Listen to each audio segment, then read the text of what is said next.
It's the World Series, and these Diamondbacks and Yankees are tired of sitting around. They want to get after one another, and these fans are ready. Let's take a look at these two franchises and the differences therein. Franchise comparison between New York and Arizona. 99 seasons for the Yankees. This is the 4th for the Diamondbacks. Pennants 38-1. World Series titles, the Yankees wrapped up their 3rd in a row last year. They're 26th overall. And World Series game experience, the 223 includes experience by Mark Wohlers, who was deactivated prior to the series, replaced by Randy Choate, who has none. Meanwhile, you have 26 games on the other side, represented by 5 players on the Diamondbacks roster. A look at Jerry Colangelo, and now a look at the Diamondbacks, led by Schilling, taking the field.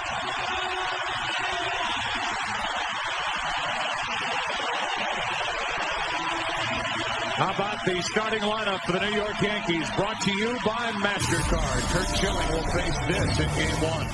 Chuck Knobloch leads off in left field with Derek Jeter batting second at short. David Justice hitting third in right field. That was the big Joe Torre decision. It's Justice, not O'Neill. Bernie Williams cleans up. Pino Martinez at first. Jorge Posada, the catcher. Soriano at second base. Scott Brosius is at third base, and Mike Messina pitching and batting ninth. Since 96, that 9-1 World Series road record. And here's a guy who has been almost unhittable this postseason. He has given up only 2 earned runs in 27 innings. 3 complete games. Power, power, power. Home runs, yes. Men on, no. He allowed 37 home runs this year, but 31 were solo shots. And that's how he gets the job done, with shoulder-high heat and shoe-high splitters. And now the defense behind him, the best in the National League during the regular season, committing only 84 errors as a group.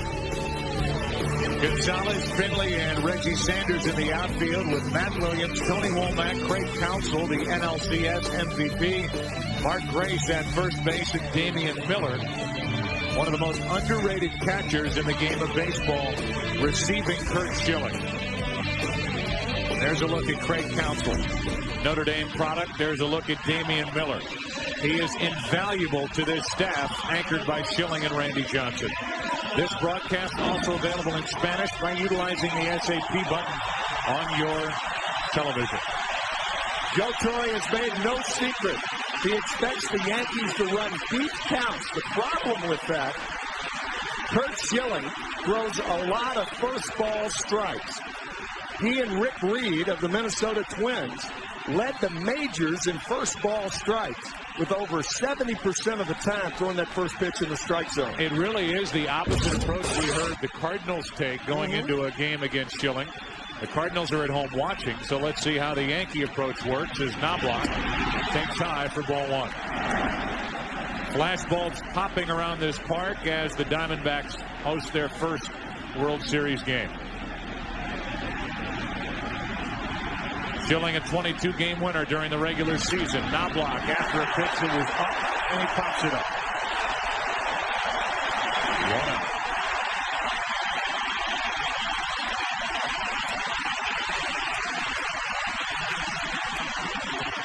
Shoulder high fastball. That's the one pitch the Yankees have to lay off of. It's understandable to go for that splitter with 2 strikes. But that shoulder high fastball, Curt Schilling has gotten a lot of outs this year on that pitch.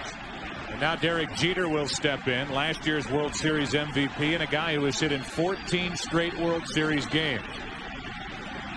Jeter hitting in front of David Justice. Jeter so far in this postseason hitting .286. And the ALCS was only 2 out of 17. Strike 1.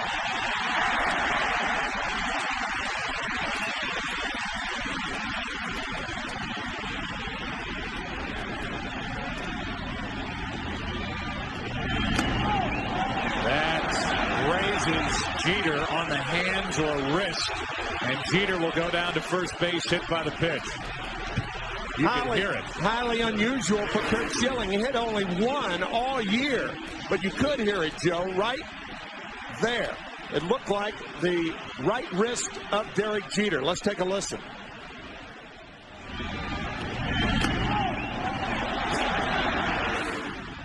So off the right wrist of Jeter into the glove of Damian Miller, and the Yankees have their first base runner as David Justice stands in. Justice digging his way in. One of the reasons why he's in the lineup tonight in his history, 10 out of 28 with 4 home runs against Curt Schilling. 1 on, 1 out. A breaking ball for a strike. It's a different Curt Schilling now. Paul O'Neill saying, I guess I should have taken my at-bats a little more seriously earlier in my career. Since this start was dependent on those at-bats, he's hitting only .211 against Schilling with no home runs in his big league career. Here's an 0-1. 0-2.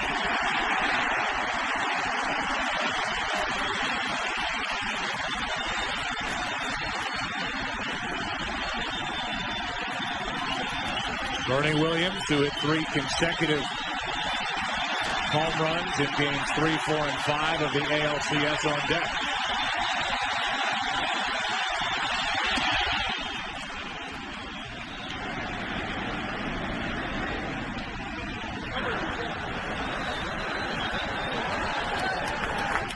You can see at the top of your screen the Fox box.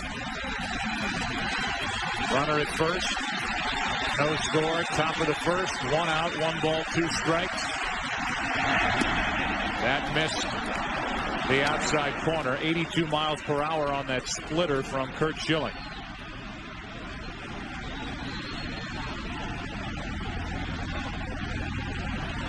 So a runner at first with 1 out. It was 0-2. Now it's 2-2 on David Justice.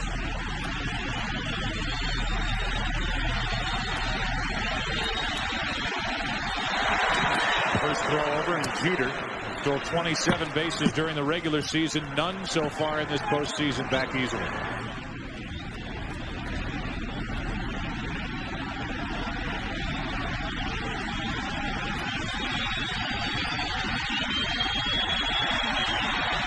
Two pitch. Justice loses the bat. He loses the at-bat. He's gone 2 out.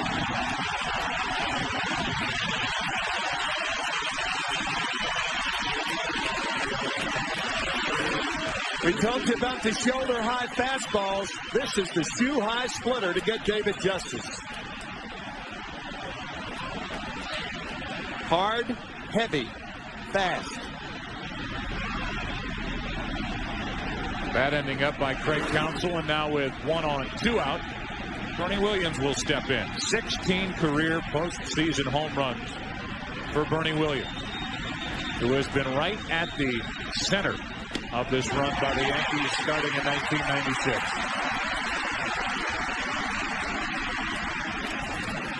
Curt Schilling's father died in 1988.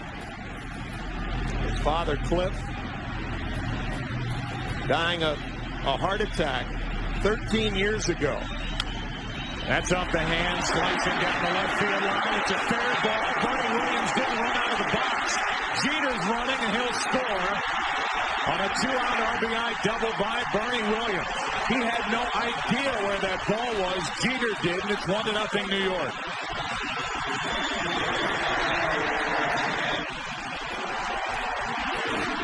This is a big league check swing.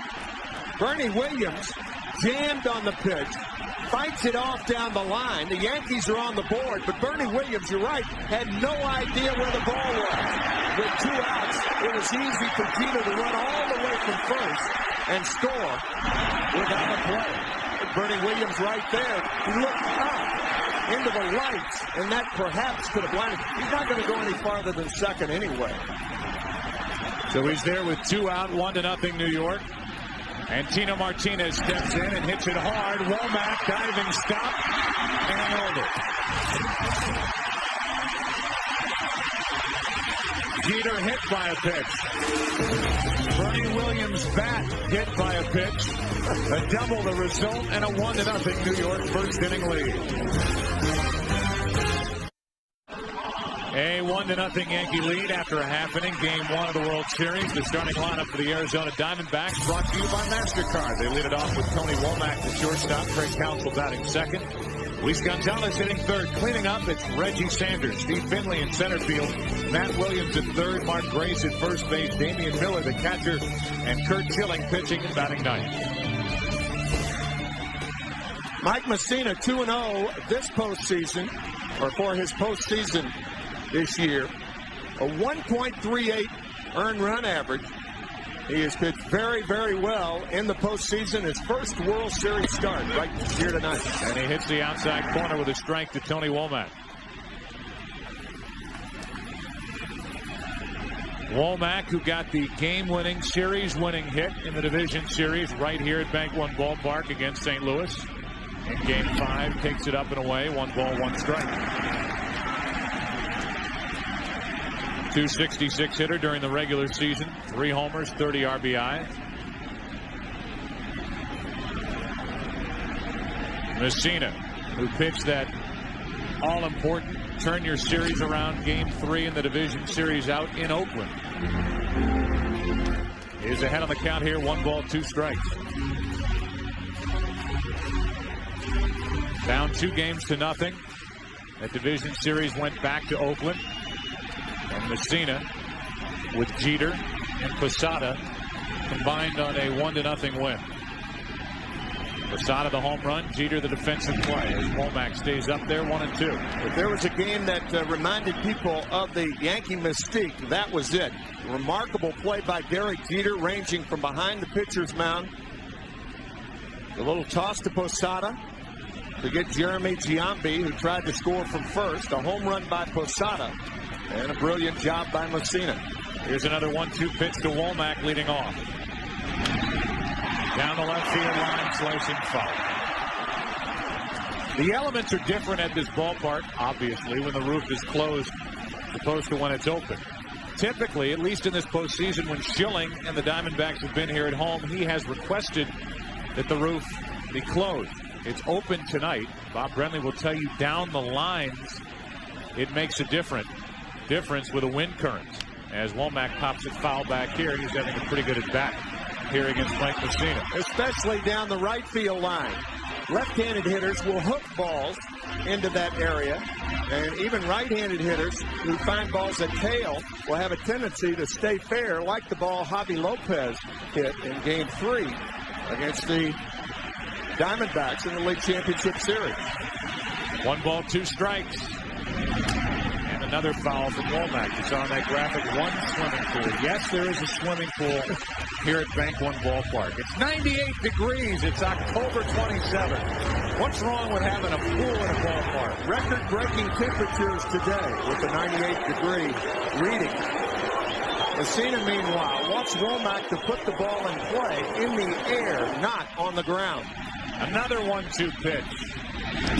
And a swing and a miss. Was completed by Posada, 1 away. You know, we have not told the people what the Yankee defense looks like yet.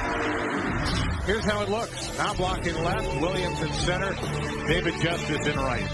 No surprises anywhere else. Roches, Jeter, Soriano, Martinez, Jorge Posada doing the catching with Mike Mussina on the mound. Here's Craig Counsell. Scored the World Series winning run in Game 7 back in 1997 for Florida against the Cleveland Indians.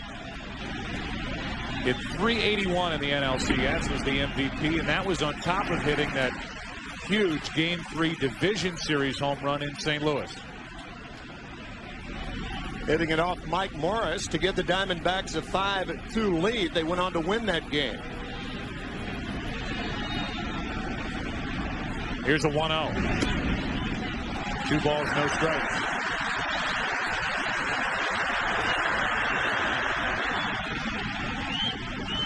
A 1-0 New York lead. Jeter was hit by a pitch, scored with 2 outs on a double down the left field line by Bernie Williams.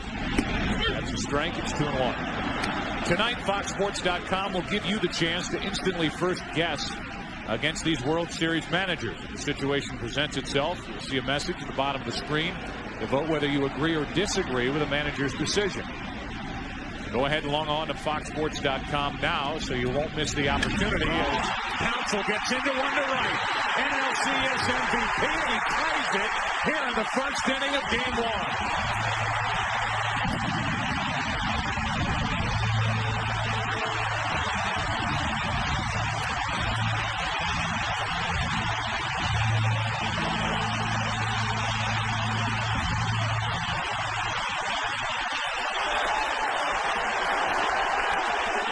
Would you like to second guess putting Craig Counsell in the number 2 spot in the Diamondback lineup? I was going to say, does that apply to us also? It should.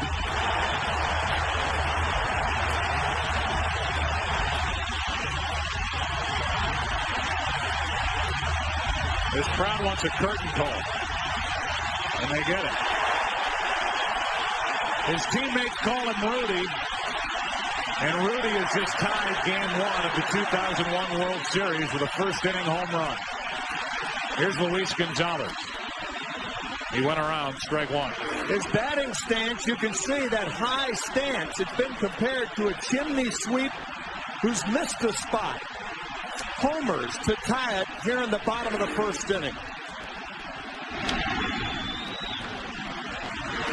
0-2 on Gonzalez.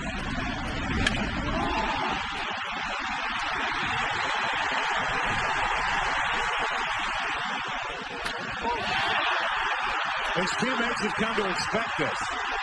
Only 4 home runs in the regular season, his second here in the postseason. Gonzalez gets it off the end of the bat. The count still 0-2.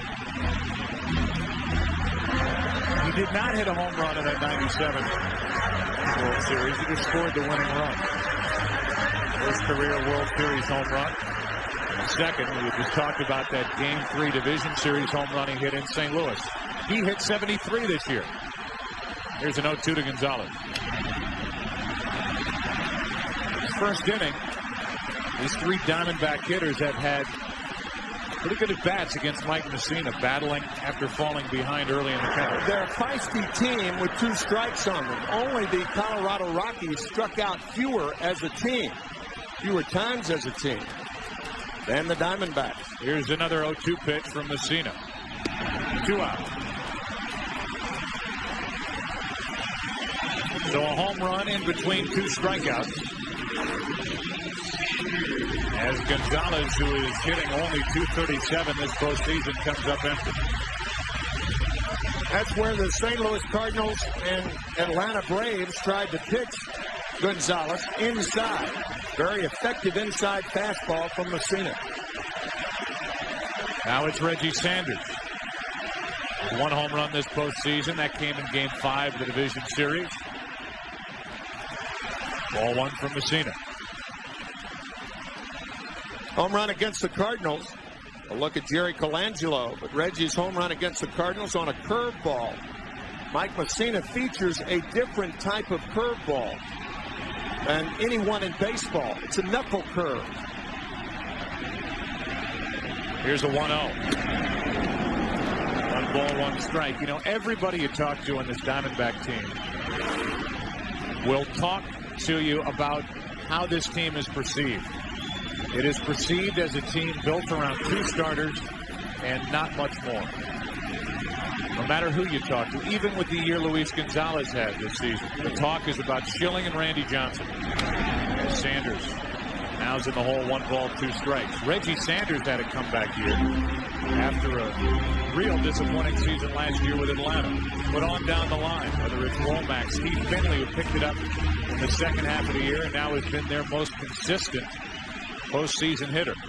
It's Gonzalez, who had 57 home runs during the regular season. Mark Grace can be counted on for a big hit for Bob Brenly. Where they are in trouble as a group is in their bullpen. Their middle relief, their setup relief, getting to Byung-Hyun Kim. 1 ball, 2 strikes, 2-2. They have nobody dominant in their bullpen like Mariano Rivera, the most dominant closer in the game. Ramiro Mendoza, the right-hander, excellent for the Yankees, as is Mike Stanton. On the Arizona side, they lost Brett Prinz, a power right-hander in their bullpen, as well as Matt Manti. their former closer early in the year, as Sanders reaches out and gets a base hit to right. A 2-out single. What a job of hitting by Reggie Sanders.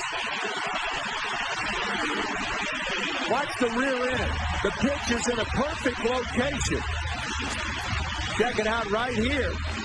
Rear end out. Base hit to right center field. And with 2 outs, I would suspect Sanders will be off and running the first 3 or 4 pitches if he has an opportunity. That's why you put the speed in front of the left-handed batters. The catcher has a tougher time throwing with left-handed batters up than right-handers.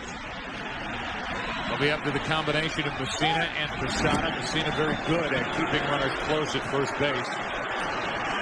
In fact, this season, opponents stole only 9 bases in 22 attempts against Mike Mussina. Meanwhile, there are the numbers for Reggie Sanders.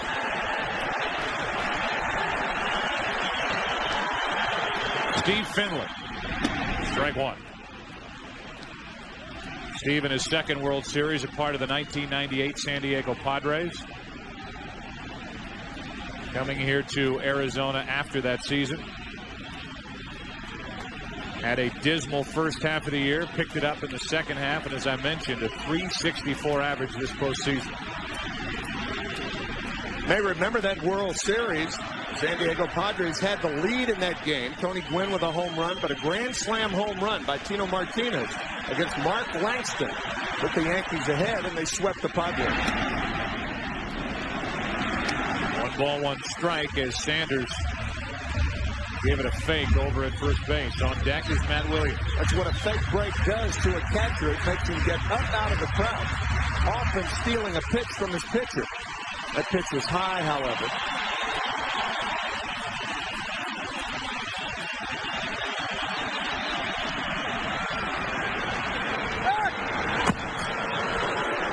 Mike Mussina, who made his name with the Baltimore Orioles, became a free agent at the end of last season. And it was like a college recruiting a high school athlete, with the Yankees trying to convince Mussina that a move to the Yankees and a move to the New York area would be okay. From Montoursville, Pennsylvania. As Finley hits one hard, but Tino Martinez off the bag to get it. The theme music from Rudy. Rudy with 1 out here in the first inning.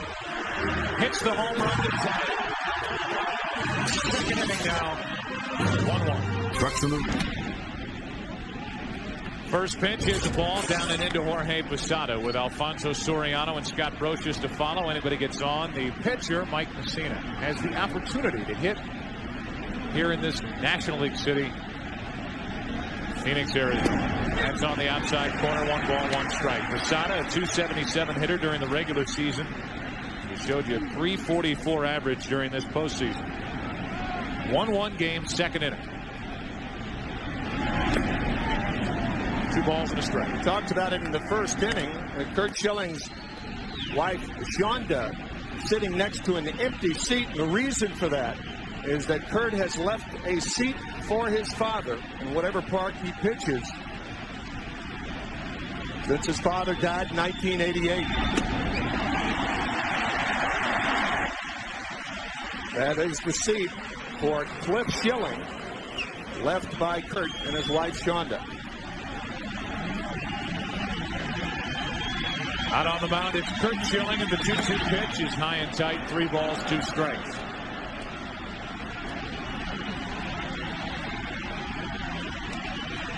Curt's dad never did see Curt pitch in the big leagues. Second strikeout for Schilling.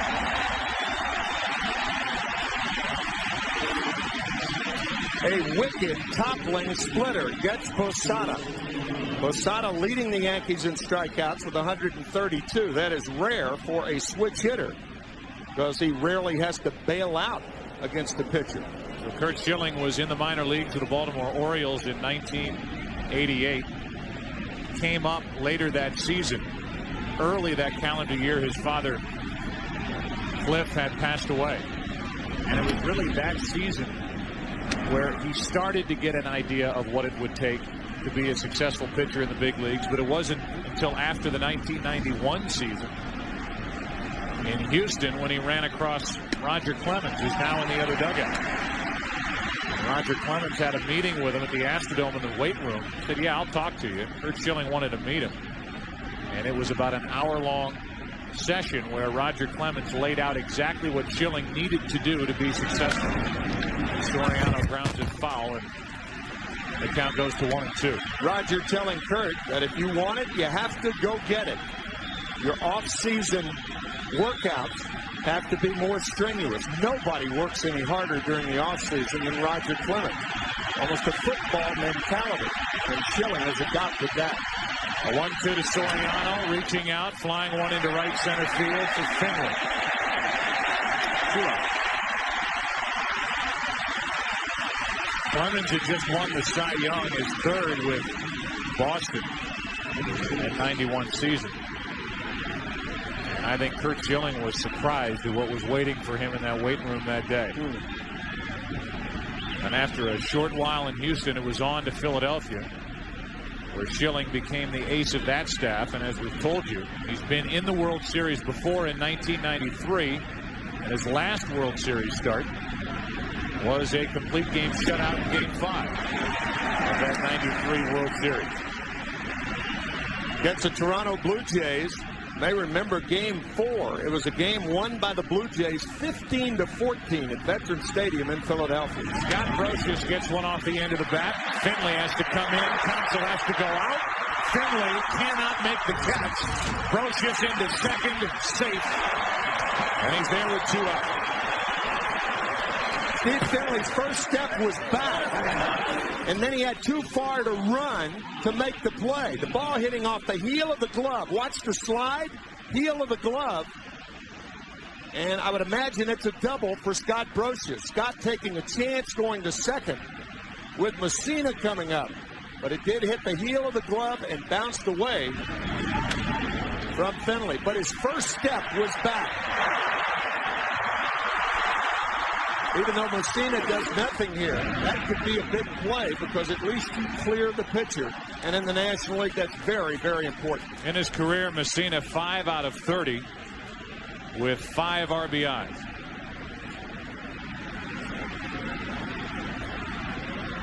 Runner at second, 2 out. No balls, 1 strike. And Mussina has at least been up there ready to swing the bat. It's 0-2. I don't know that he was in on the hitters meeting as to how to face Curt Schilling, waiting for pitches. He was ready to swing when he woke up this morning. 1 ball, 2 strikes.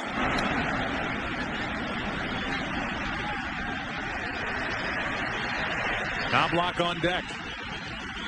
This is one of the disadvantages when an American League club faces a National League ball club in the World Series in their ballpark. Mike Mussina with only 7 at-bats in interleague play this year.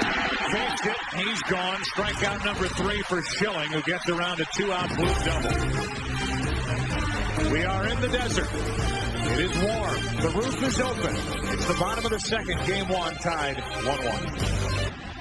Bottom of the second inning here in Arizona. It's Matt Williams, Mark Grace, Damian Miller. Anybody gets on Curt Schilling against Mike Mussina, who had a 25-pitch first inning. Williams is not hitting much at all in this postseason. In fact, early in the division series was getting booed by his home crowd against the Cardinals. But when that series returned here to Phoenix, he led off in the 9th inning, hit the double to set up the game-winning rally.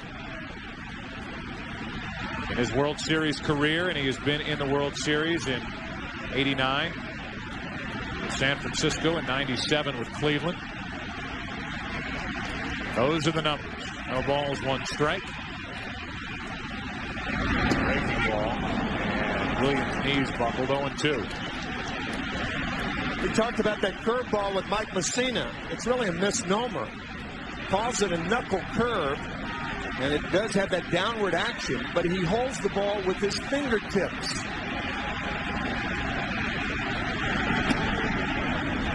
1 ball, 2 strikes. That was another one. For the hard knuckle curve, he holds it with the middle finger and index finger. And for the change on the knuckle curve, he holds it with just the index finger and the thumb. Fastball here. And fouled back. Take a look at the scouting report on Mike Mussina. From the windup, batters are hitting .213. The knuckle curve and knuckle change and his east-west effectiveness. He has very good control on the outside and inside corners. He's not particularly a pitcher that keeps the ball down. On 1 and 2, now 2 balls, 2 strikes.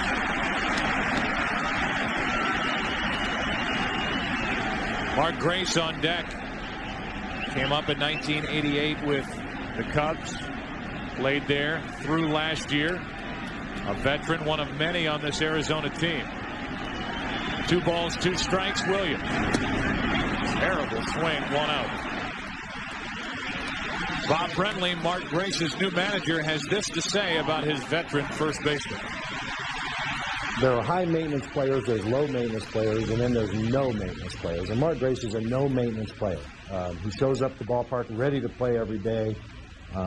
He never gets caught by surprise by anything that comes up during the course of a ball game. He's always in the right place at the right time. He's the guy you love to see come up to the plate with 2 outs and a couple guys in scoring position because you know he'll find a way to get him home. Or he could hit a sinking line drive to a rookie second baseman, almost handcuff him, and become the second out of the second inning. There was a knuckle curveball, and Soriano, in jumping for the ball, realized in midair that he didn't have to jump for the ball. Check this out. Ball hit very hard, and Soriano jumps up and catches it chest high. So with 2 out, here's Damian Miller. There's a late swing at strike 1. Damian Miller hit .271 during the regular season. The postseason hitting only .219. But offensive numbers aside, what he does to this pitching staff, Bob Brenly will tell you with all credit deserved by Mike Matheny of the St. Louis Cardinals, Damian Miller would get his vote for the Gold Glove Award as he gets a base hit into left center field. 1 on, 2 out.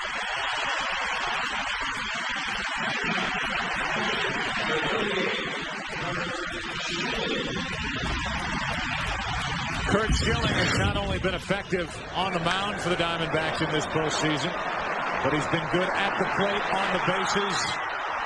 Introduced himself to Javi Lopez. 2-run scoring on that play, and the combination of Schilling and Johnson ended that National League Championship Series down in Atlanta. Not a bad swing. Strike 1. That was one of the odder plays in League Championship Series in either league. Chipper Jones coming home with the ball, and obviously it was screened from Javi Lopez, and then Schilling hit Lopez after the ball went by Javi. But a big play in that game. No balls, 2 strikes as Mussina tries for his 4th strikeout, tries to end the second inning right here.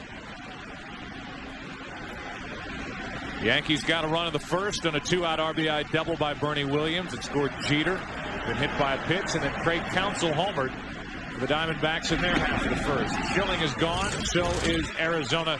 And we move to the 3rd inning. Top of the order for each side here in Game 1. Tied 1-1.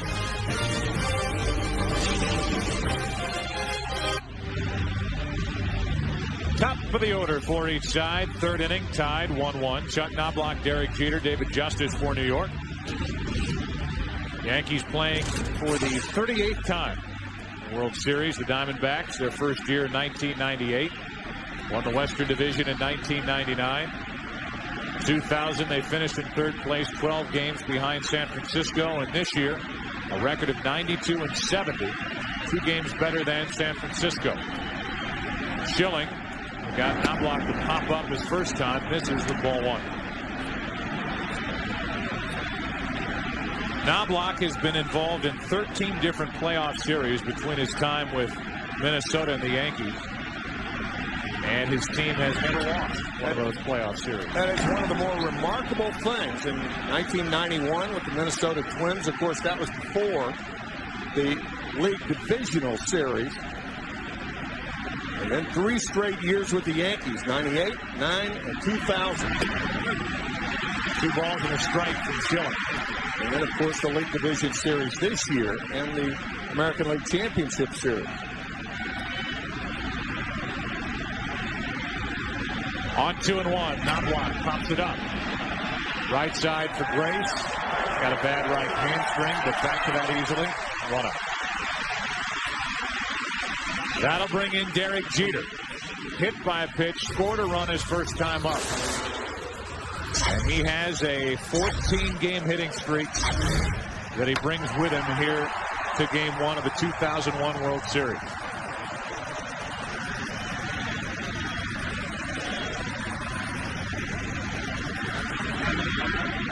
So Jeter bats with 1 out, nobody on.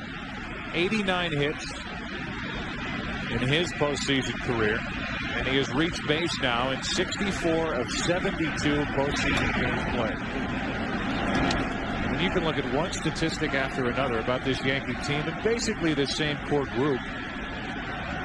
And when you look at it, a couple of sentences to sum up what they've done since 1996, it is remarkable. And we've been sitting in the booth for a lot of that action.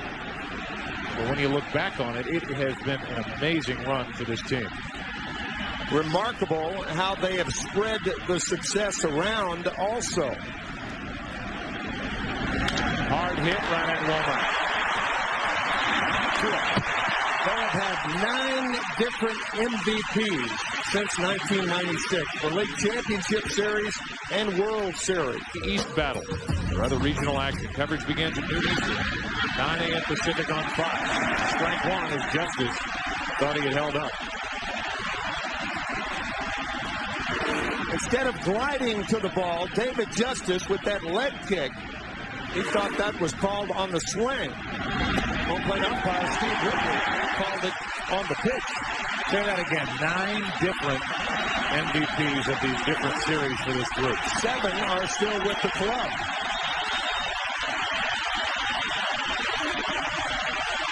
And David Justice is one of them.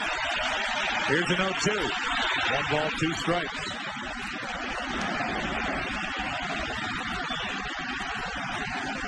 Justice, the MVP of last year's American League Championship Series.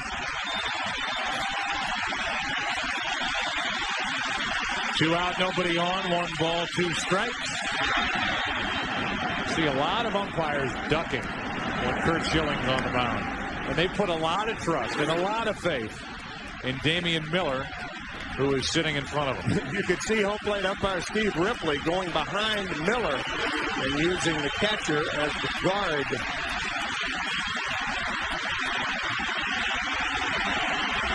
Here's a 2-2.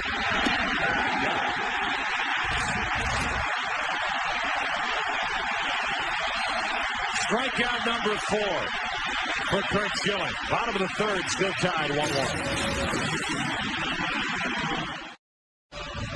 Mike Messina back to the hill. Top of the order now for Arizona after the Yankees won in order. Womack, Counsell, and Gonzalez. Womack struck out his first time up. Messina struck out 4 and allowed 1 run on 3 hits. Strike 1.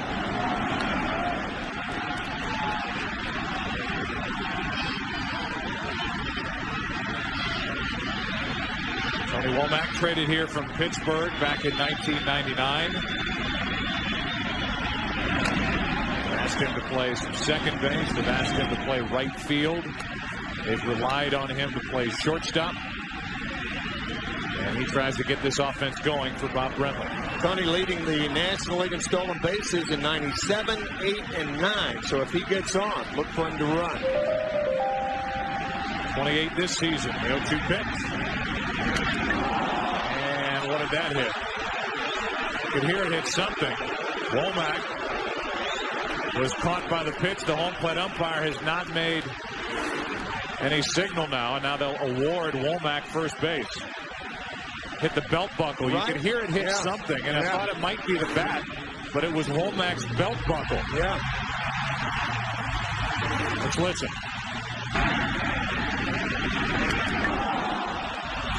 It sounded like Wood. Mel Stottlemyre, the pitching coach for the Yankees, and Don Zimmer thought that Tony Womack had swung the bat. Obviously, if he swings, goes through the ball, and it hits it. It's a strike. Did he go around? No. He's trying to get out of the way of the ball, it appeared to me. With 2 strikes, Womack hit by the pitch. Now we'll see if he does run as Craig Counsell stands in. Here you've got Counsell at the plate, a guy who homered his first time up, swinging the bat so well. The MVP of the National League Championship Series, yet when you talk to each manager in this type situation, the bunt is definitely an option. Yeah, Bob Brenly is not going to be enamored with a home run here and there by Craig Counsell. Yankees expecting it. Counsell dropping it down. It's perfect. Now can Messina get to the base? He got it. 1 out.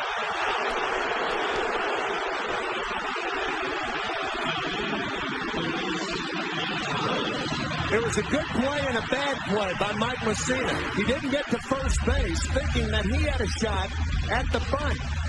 Messina breaking, and now he's confused. He makes a nice play and just gets there ahead of Craig Counsell. Fine recovery by Mike Messina. And a good call by the first base umpire, Mark Hirschbeck.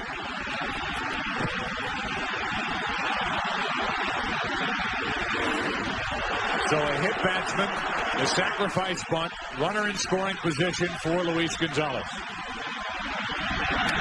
Strike 1.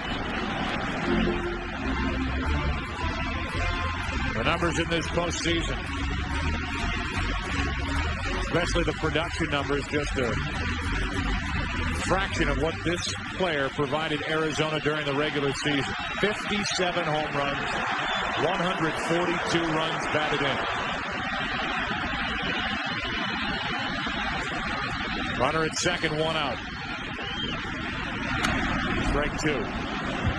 Take a look at the career averages through the 2000 season. He averaged per season a 284 average. Averaged 16 home runs. Averaged 78 RBIs compared to this year. 57 and 142 runs batted in. Off the charts. 100 extra base hits this year for Gonzalez. But set up here at 0-2.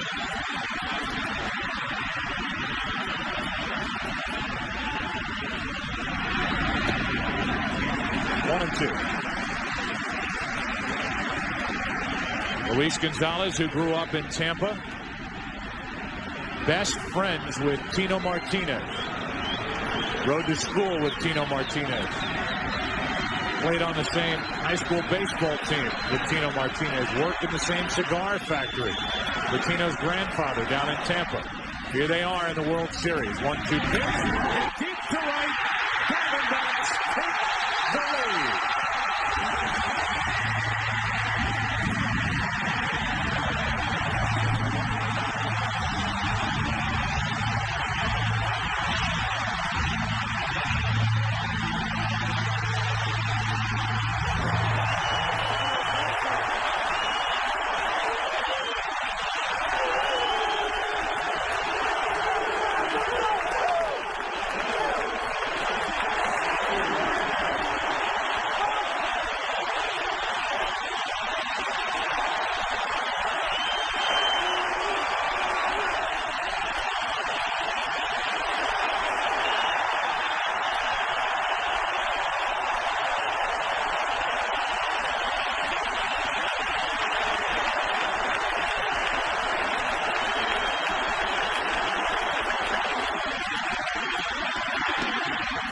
Strike 1 on the inside corner to Reggie Sanders. Barry Bonds, Billy Crystal. Talk about divided loyalty. Billy Crystal, a minority owner with the Arizona Diamondbacks and a huge Yankee fan. Now Sanders hops out of there. What a shot by Gonzalez in orbit. Sanders singled his first time up. That's foul and out of play. Messina tries to come inside, but you can see how much he misses. Posada was sitting outside. Messina clearly a mistake. Down and in to Gonzalez. No doubt about it.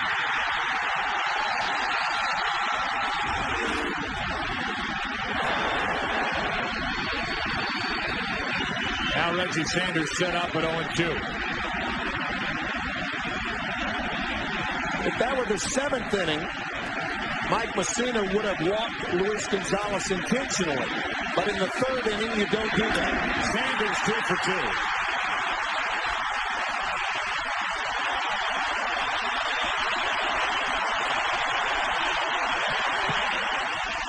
That will be one of the questions asked Joe Torre in the press conference tonight. Did you think about walking Gonzalez?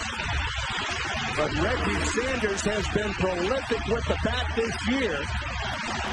And he hammers his 2nd straight hit. Mike Messina has made some 2-strike mistakes. He was ahead of Sanders 0-2 twice. Sanders is 2 for 2. He was ahead of Luis Gonzalez 1-2, and Gonzalez blasted one into the right field seats to make it 3-1 Arizona.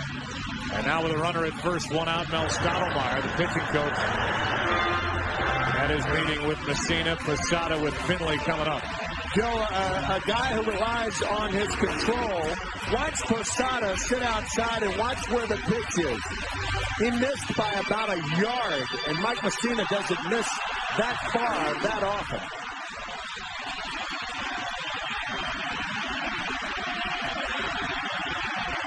The infield really shortened up for the Yankees, looking for the double play ball. Sanders at first and Finley takes ball 1. Yeah, the faster the batter at the plate, the more shallow the infield has to play in a double play situation.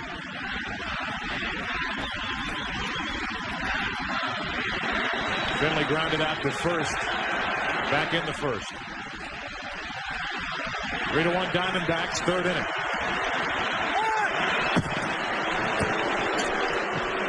Talked about Sanders with the opportunity to run back in the 1st inning.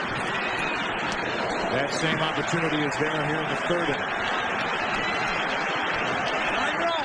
Once a manager gets the team down, you try to pile on, and that's what the Diamondbacks will do right now. Good running situation. Sanders stays put, and it's 2-0 on Finley. You know, a lot of managers like this count on which to run. I think if you run on this count, you compel the hitter to swing. And you take an offensive hitting situation and turn it into a defensive hitting situation. See what Bob Brenly does here.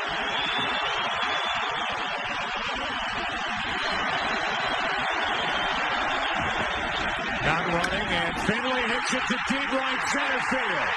Back at the wall, Justice dropped it. Sanders will go to 3rd. Sanders will hold. Finley will hold at 2nd on a misplay by Justice in right center.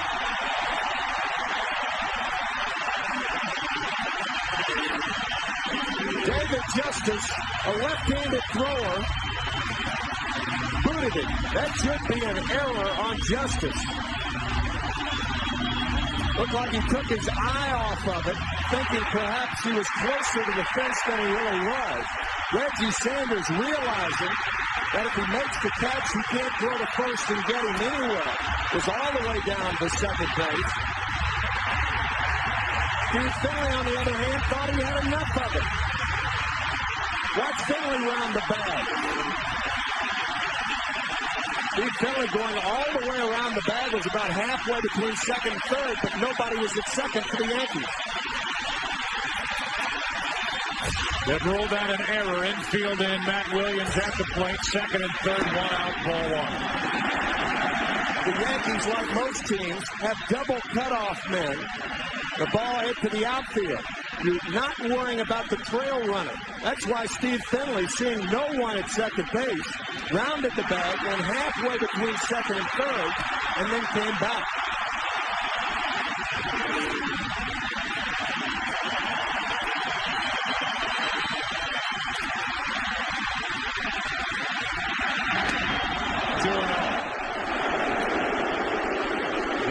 Unlike any other team, sometimes have 3 cutoff men. Yeah, like in the Derek Jeter play in Oakland in the 7th inning to get Giambi.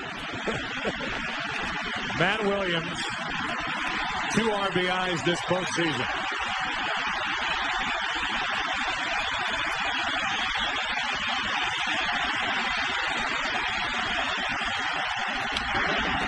Two balls and a strike.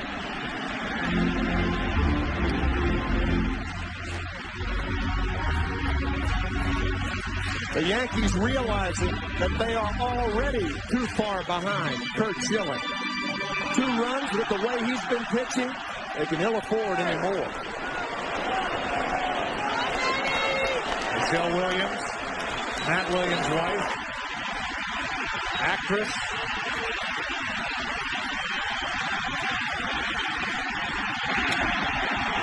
Down toward the end of the bat, shallow right center. Williams makes the catch. Sanders coming to the plate. Cut off. Safe over at third, and it's 4-1 Arizona.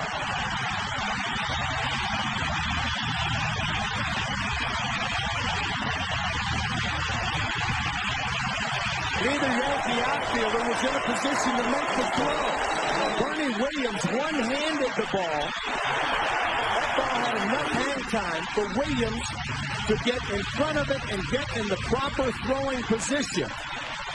But watch David Justice. Over near the ball, Bernie Williams one-hands it, and now the throw home. Not nearly in time.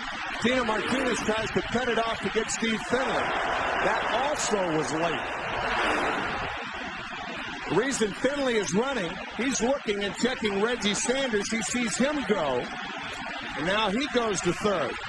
Quite willing to trade him out for a run if the ball is cut off. But a very poor throw by Bernie Williams. Now with a runner at third, 2 out, the Yankees will intentionally pass Mark Grace, who lined out his first time,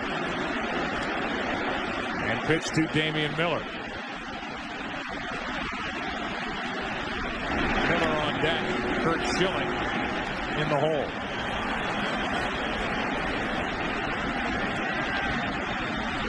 The proper way to make that catch by Bernie Williams, to make the two-handed catch in front of your plate, in front of your face, instead of catching it off the left shoulder and then bringing the glove around. That takes time.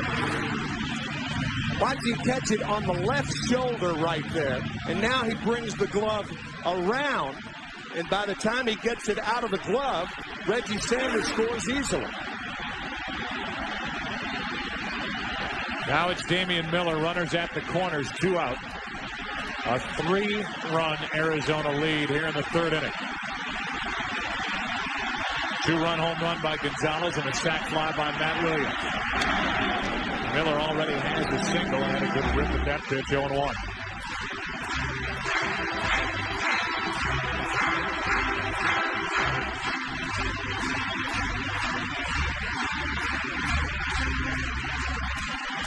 A lineup for Bob Brenly, short on World Series experience, but certainly long on playing experience. The second oldest team in the big leagues. Second only to Seattle as Damian Miller falls behind 0-2, whether it's Matt Williams, Mark Grace, Steve Finley, Sanders, Gonzalez, up and down this lineup. It is an old team. Old and experienced and hungry for World Series rings. Here's an 0-2. Hard hit, fair, down the left field line. Finley scores. Grace will go to third and hold on an RBI double by Damian Miller. It's 5-1 Arizona.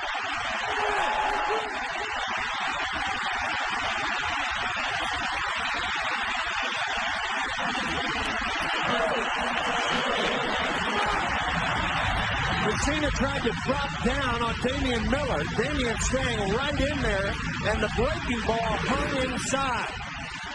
Another mistake by Messina. An inside breaking ball hammered down the third base line. Just fair. Called fair by Ed Rapuano. Now it's Schilling with runners at second and third, 2 out. Trying to drop one down for a hit. Strike one. Just over the corner of the bag, says Ed Rapuano. Very, very close. 2 outs in the inning. Runners on at second and third.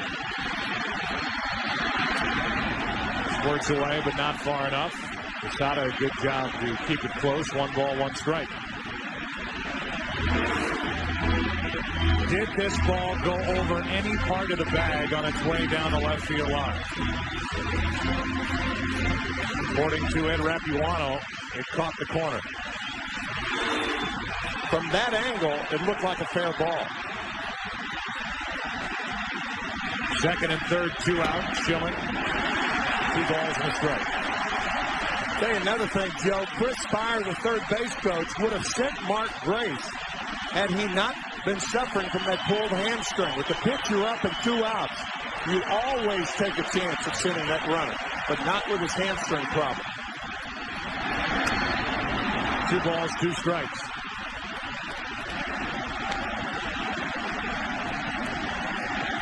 Grace would tell you that hamstring is good enough to play. And he says, I'll just have to take the stolen base out of my approach. He's at third. Miller's at second, 2 out.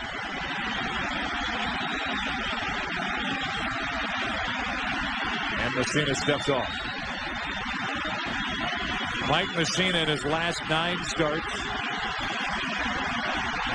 7-0. 2-0 this postseason. Now a full count on Schilling. Steve Finley, of course, scoring easily on that double down the line. Here's Mark Grace's trip around the bases. You can see a slight limp. And now Chris Spire holding him up at third base. To the shortstop, Jeter. The Diamondbacks bat around in the third inning. They sent 9 men to the plate in the inning. A 2-run home run by Luis Gonzalez. A hit, an error, a sac fly, an attempt at a walk, an RBI double. That all followed. And after 3, it's 5-1 Arizona.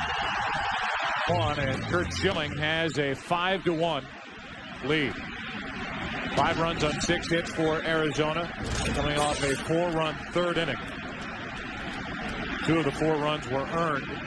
An error by David Justice in right opened the inning up a bit. Now Bernie Williams.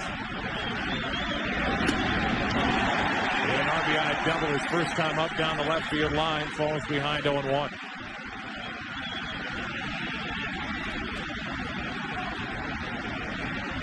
Only 5 of 38 starts, including the postseason.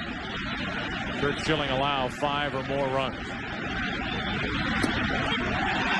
0-2 on Bernie Williams. Joe, one of the popular peaks around here, Camelback. I'm sure the New York Yankees feel they're climbing Camelback, being 4 runs behind one of the hottest pitchers in baseball. Bottom fell out of that pitch. 1 ball, 2 strikes.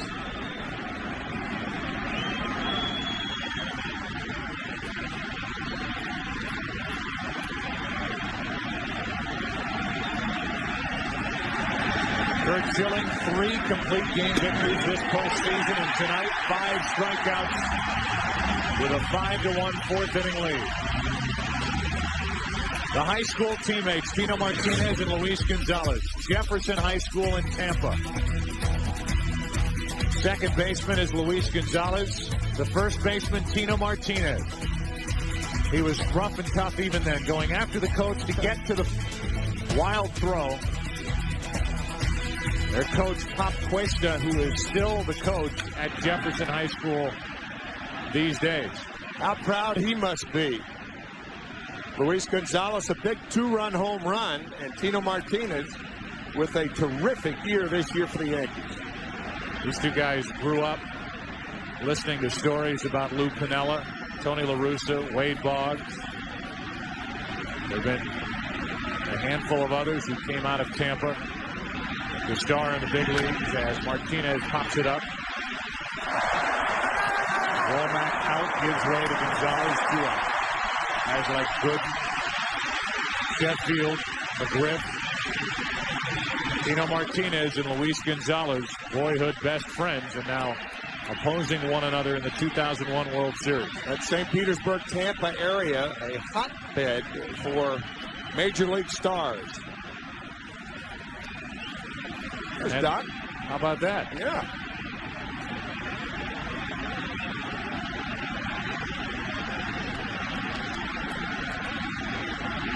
Posada takes the ball up and away. Doc Gooden now an employee for the New York Yankees, working in their minor league system, getting a taste of the executive's life.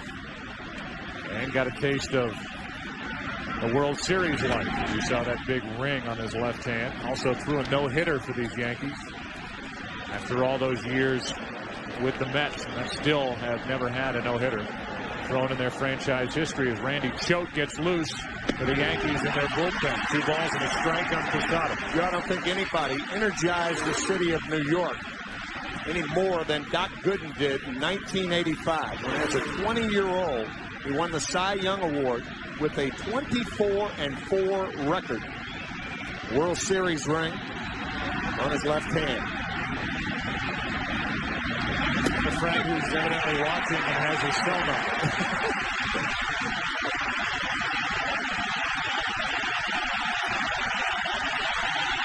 Part of that Mets 1986 year.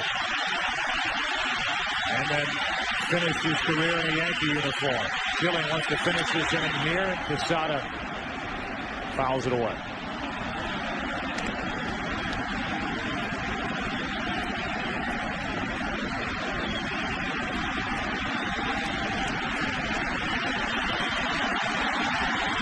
Posada struck out his first time. Grounds to second and past Counsell into right center field for a 2-out hit. So Posada's on, and the inning will continue for Alfonso Soriano. Good piece of hitting by Jorge Posada. One of the adages about hitting is see the ball before you stride, and Posada did a good job of waiting on that splitter. And the ground ball going under the glove of Greg Counsell. Now the Yankees ask for something out of their rookie Alfonso Soriano.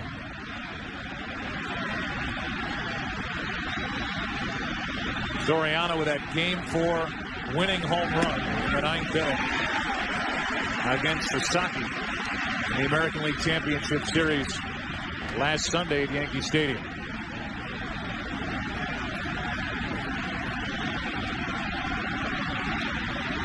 The 23-year-old rookie has put together a phenomenal first full season in the big league. And he's in the hole 0-2.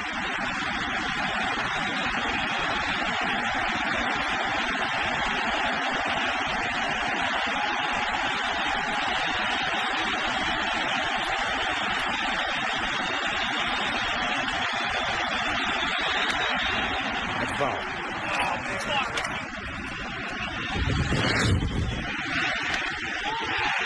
Soriano, the home run in Game 4. 9th inning into right center field.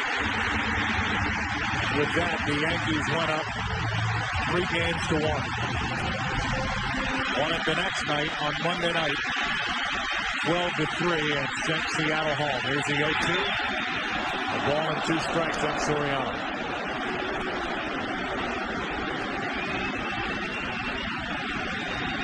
When he hit that home run, he became the first rookie in Major League history to hit so-called walk-off home run.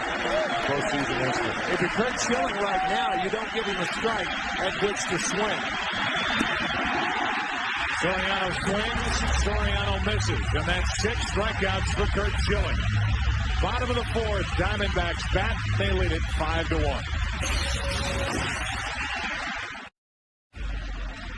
Well, Mike Messina is finished for the night after pitching 3 innings here in Game 1, and Randy Choate will throw his first pitches in World Series play, his 3rd career postseason game.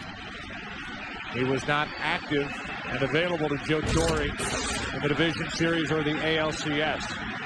Added at the expense of Mark Wohlers prior to the game as Womack takes one inside. It's a very difficult job for Joe Torre to take Wohlers off the World Series roster. But the Yankees felt like they needed another left-hander for situations like this. That situation is Womack, Counsell, Gonzalez, 3 lefties to start the inning. The Yankees down by 4 in the 4th.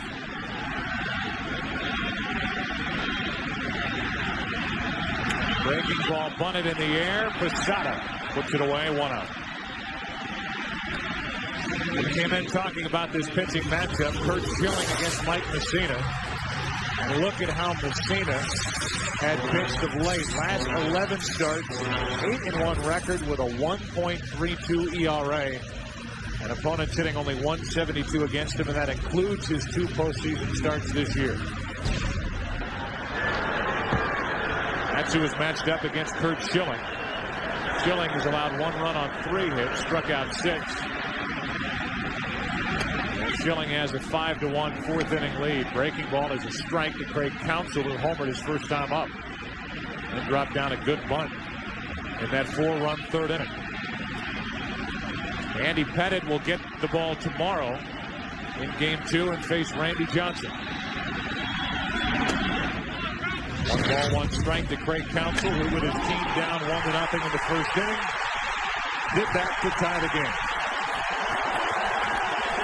Baseball's a funny game. The home run in the 1st inning, and that's all the Diamondbacks get. And then the sacrifice by Counsell that opened things up for 4 runs in the 3rd inning.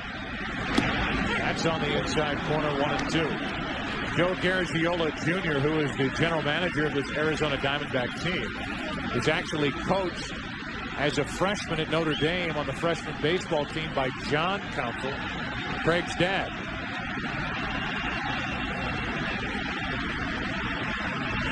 Craig Counsell, a former World Series hero, strikes out with the 2nd out here in the 4th inning. With 2 out, nobody on. Gonzalez will bat. Craig going down. A good breaking ball from Choate. Yet Craig's college baseball coach at Notre Dame, Pat Murphy. Pat is now the baseball coach at Arizona State. And when Counsell hit that home run we talked about earlier off Mike Morris in Game 3 in St. Louis, Michelle is the wife of Craig Counsell. She called the Arizona State baseball coach. Said, "Did you see that?" He said, "I sure did." How many people in the state said, "Did you see that?" Did you see that? A lot. No balls, 1 strike on Luis Gonzalez, who hit a "Did you see that?" back in the 3rd inning. A no-doubter up into the right field seats to make it 3-1.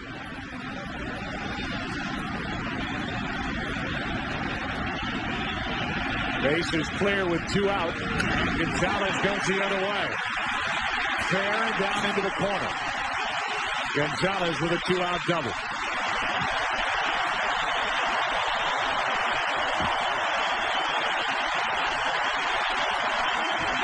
What's impressive about this at-bat is that the at-bat before it, Gonzalez went deep down the right field line. And now he peppers the left field line with a double. With that double, it's written in our Nissan game summary. We're at the bottom of the 4th inning. Messina knocked out after 3 innings. Schilling faced 16, struck out 6. Gonzalez and Counsell have each homered for Arizona. The team winning Game 1 in World Series history has won that series 59% of the time. As Reggie Sanders with a lefty Finley on deck will get the intentional walk.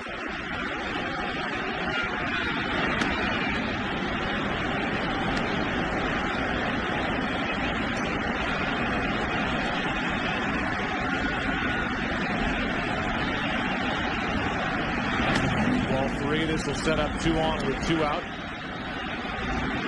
second intentional walk handed out to Arizona tonight by New York. Think about how the Diamondbacks scored. Tony Womack was hit with a pitch and then sacrificed to second base. And then the two-run homer by Luis Gonzalez. And then after a hit by Reggie Sanders, an error on David Justice in right field. So uncharacteristically, the Yankees with mistakes in that third inning. Here is Finley, who hit that ball that Justice couldn't come up with in right center.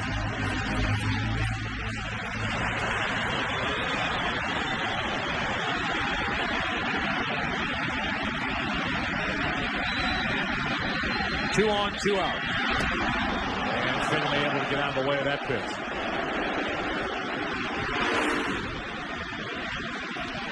Breaking ball that backs up and almost hits Steve Finley.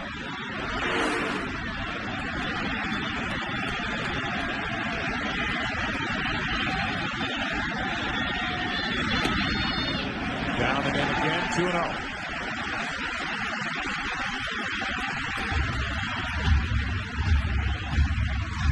So Randy Choate on the mound for the Yankees, relieving Mike Mussina, who was finished after 3, the 9th career postseason start for Mussina. In the first 8, he never went less than 6 innings. Here's a 2-0. Base in right field. Here comes Gonzalez. The throw by Justice into third. Safe there, and it's 6-1 Diamondbacks.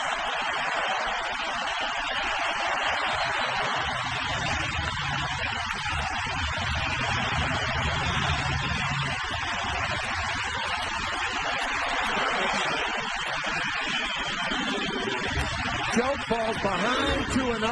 Finley gets a predictable pitch right down the pipe. Hit hard to right field. And the Diamondbacks increase their lead. In a tighter game, Joe Torre, when he takes the ball from a starter, will typically hand the baseball to Mike Stanton, Ramiro Mendoza, or Mariano Rivera. And while Long in setup relief is a question mark for the Diamondbacks in this series, this middle relief is almost transparent for the Yankees. A strike on the outside corner to Matt Williams. Instead of being able to keep relatively close games close, this is where the opposition does its damage against pitchers like Choate, Watasic, Wohlers in the last series, who was inactive for this one in favor of Randy Choate. Matt Williams grounds to third. It's off the glove of Brosius. Sanders scores. Over to third is Finley. And it's 7-1 Diamondbacks.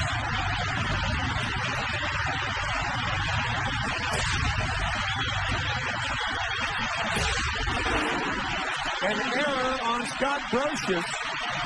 The ball off the fingertips.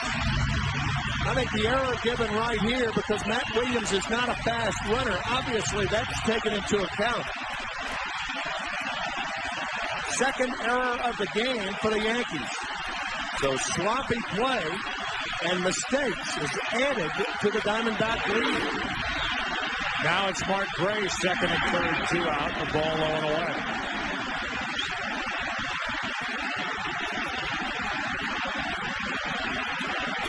Grace is lined out. He's been intentionally walked.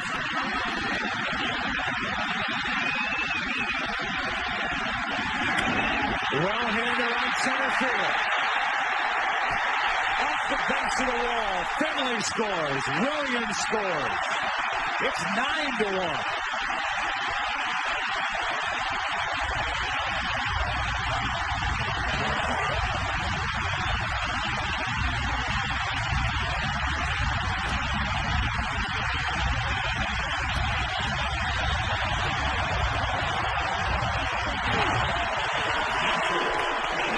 Diamondback hitters probably saying to themselves, let's give them something to talk about.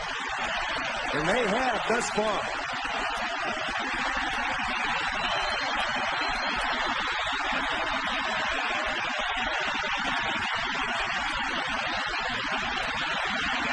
Damian Miller back to choke.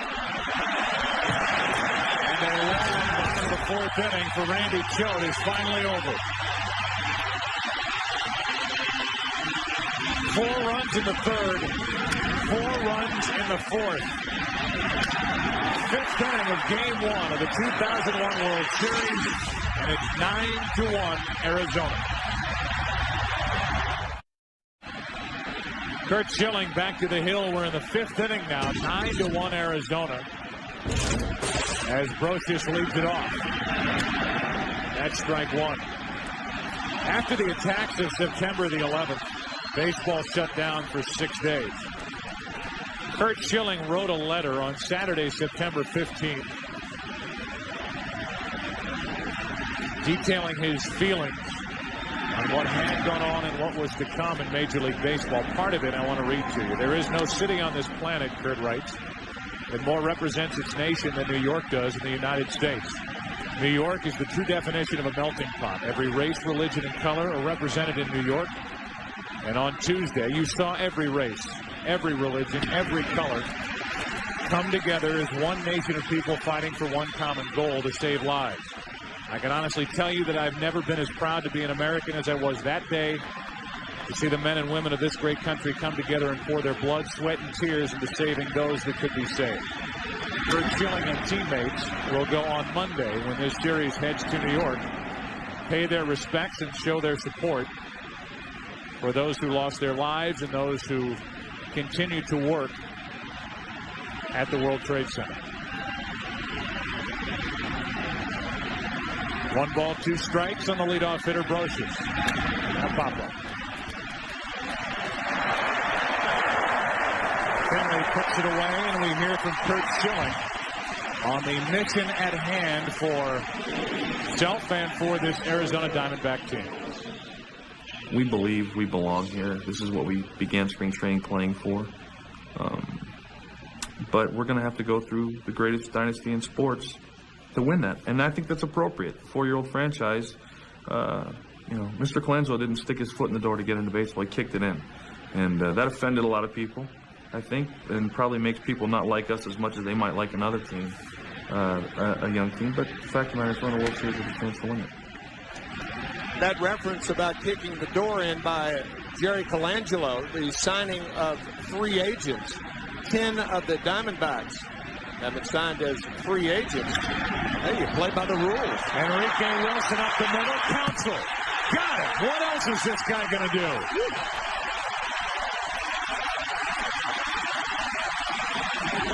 Hits home runs, bunts, and makes this kind of play to get Wilson. I'm not sure Enrique Wilson stepped on the bag. Fine play by Counsell.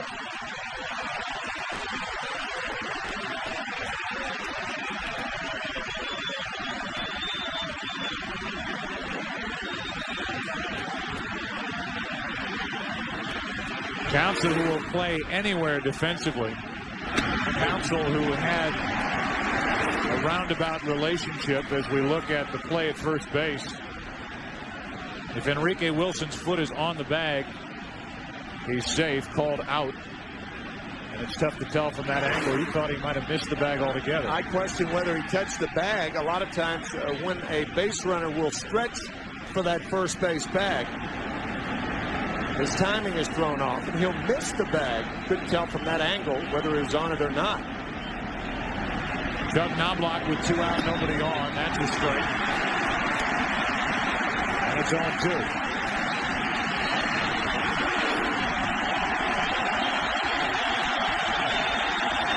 Came up short of the bag. The toe man touched it. But that's not the normal way you go into first base. Here's an 0-2 pitch. Knobloch fights it off. Talking about Craig Counsell, who was released in the early part of the 2000 season by the Dodgers. Talked to Joe Garagiola Jr., the general manager here, and their plan was for Counsell to go to AAA, play everywhere, play every day,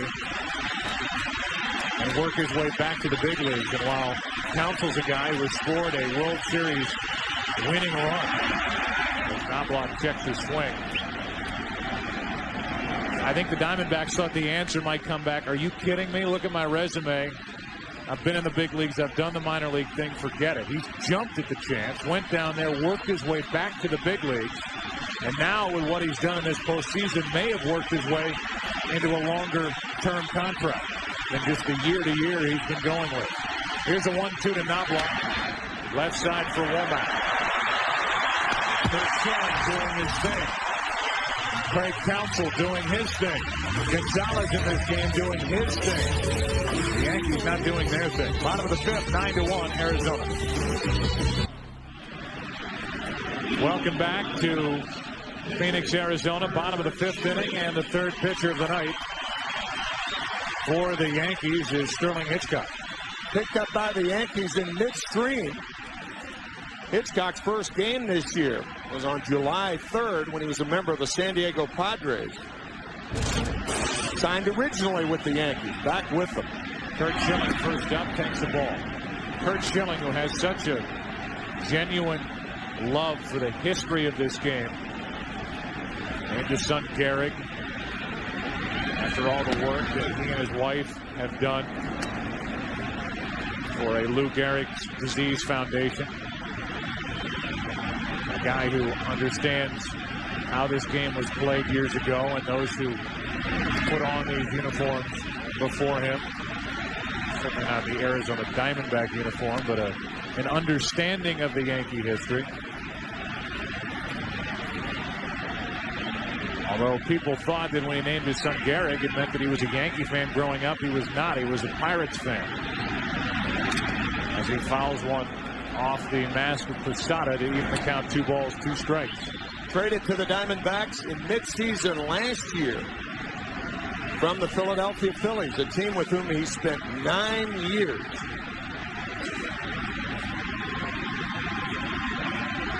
Schilling with a count of 2-2.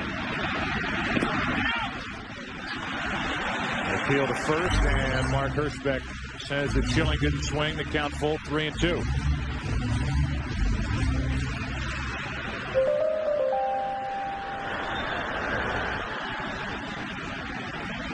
Curt Schilling, who graduated from Shadow Mountain High School here in Phoenix back in 1985, was brought back here with that trade that Tim talked about. Strikes out here to start the bottom of the fifth inning. Yankee Stadium has money. Right center. Tony Womack with 1 out, nobody on, takes a strike over the outside corner.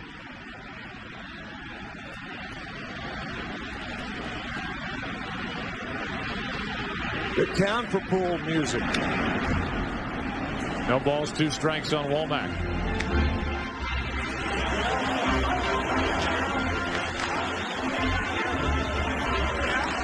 Guests using the pool must follow ballpark guidelines, which includes no swimming within 1/2 hour after eating a hot dog. Still 0-2 on Womack. And Sterling Hitchcock draws the ire of these fans as he flips the bat back toward Tony Womack. Much ado about nothing. He turned around and just kind of flipped it. He had no idea Tony was as close as he was. Somewhere Roger Clemens is smiling. No balls, 2 strikes. 1-2. On deck is Counsell. There's that man again.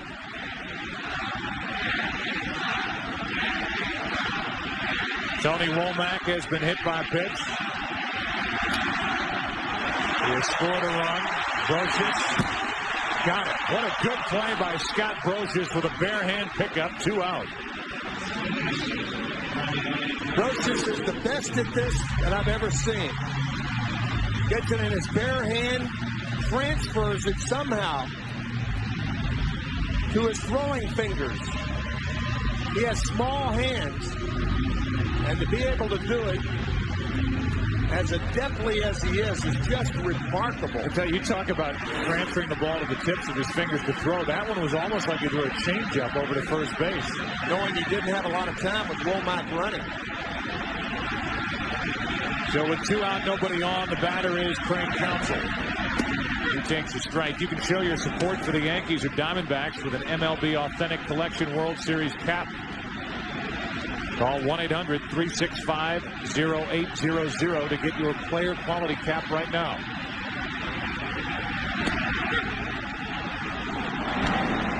I heard that line about Craig Counsell the other day, that he holds the bat like a chimney sweep who missed the spot.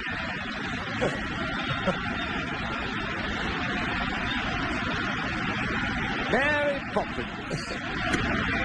Counsell strikes out. Second strikeout in the first inning of work for Sterling Hitchcock. Curt Schilling goes back to the hill. 6th inning now, game 1. 9-1 Diamondbacks. As we get ready for the 6th inning, tonight's in-game box score brought to you by John Hancock.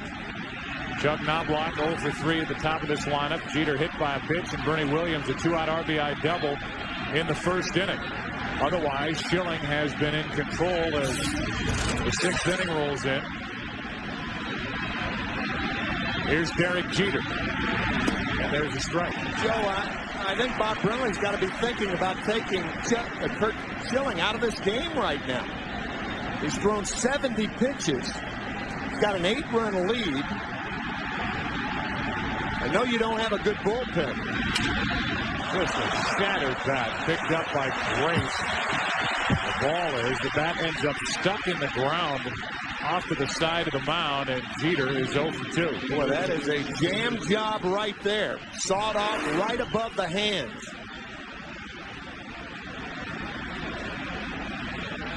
All Jeter had was the handle going down to first base. I'm sure it's running through Bob's mind right now because, again, if the Diamondbacks are down 2-1 on Wednesday, then Schilling would be the pitcher again. Justice hits it deep for foul. And that would be with only 3 days rest. Once again, Derek Jeter, that bat sticking in the ground. Yeah, I agree with you. If you're thin in the middle, that's one thing. It's a 9-1 game here in the 6th inning. This inning may determine what Bob Brenly does, facing the 2, 3, 4 hitters for the Yankees. But Bob Brenly was visited by both Curt Schilling and Randy Johnson during the off time. And they came to him and said, look, you've done a good job protecting us all year, keeping our pitch counts down, leaving a lot in our tanks.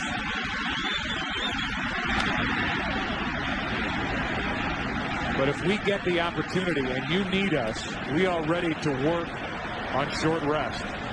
And again, if the Diamondbacks are up 2-1 or 3-0, Miguel Batista would start game 4 in New York. However, if they are down in the series, Curt Schilling likely takes the ball. And if that's the case in the 9-1 game, as he is getting up toward 80 pitches, it's time to at least start thinking about taking him out of the game. I think you're right. I think the key is this inning. If he can get through this inning unscathed, perhaps the Diamondbacks and Bob Brenly will have someone throwing in the bullpen. His 76th pitch of the night. 1 ball, 2 strikes on Justice.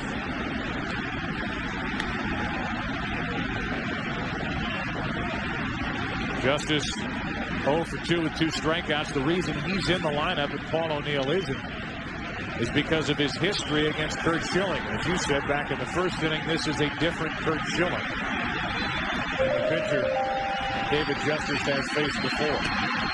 Different stuff. The forkball is better. His velocity is just incredible to the point where Bob Brenly is stunned that in the 8th or 9th innings, as he's gone through this postseason with 3 consecutive complete games, he can still get it to the plate at 98 miles an hour. His velocity actually increases the last 3 innings. The 2-2 to Justice. It'll stay that way.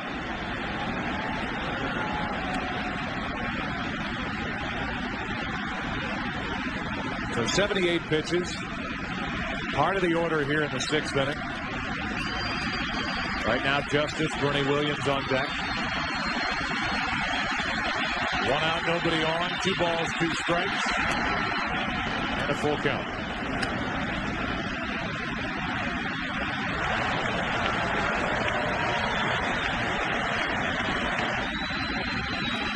Diamondbacks will turn to Randy Johnson tomorrow night. Yankees will turn to Andy Pettitte.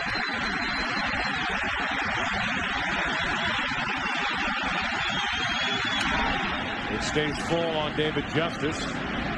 Schilling tries to avoid his first walk of the night. That's an example of what you're talking about. A major league fastball hitter looking for and getting a fastball and still fouling it back the other way.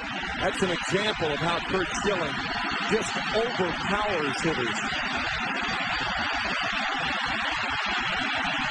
A little wink as he accepted that side, and why not? When you can throw 94 miles per hour, pick up your 7th strikeout. 2 out, nobody on, and here's the Diamondbacks manager, Bob Brenly, talking about his pitching rotation for the rest of this series. As far as the pitching rotation goes, in a perfect world, we'll go Schilling, Johnson, Anderson, Batista. We plan on going with 4 starters. But, you know, knowing the magnitude of these games and the fact that there's no reason to save anybody past this point, if we need to bring the 2 big guys back on short rest, that's something we're willing to do. With 2 out, nobody on, Bernie Williams takes ball 1. Bob, with a marvelous sense of humor, says neither Randy Johnson nor Curt Schilling will be pitching winter ball this year. So why save them?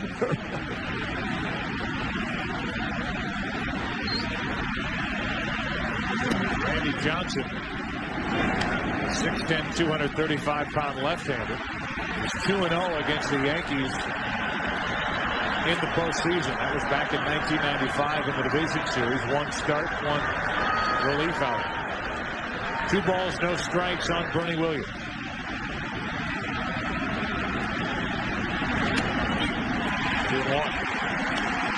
Meanwhile, the Yankees are 17-5 when Andy Pettitte starts a postseason game.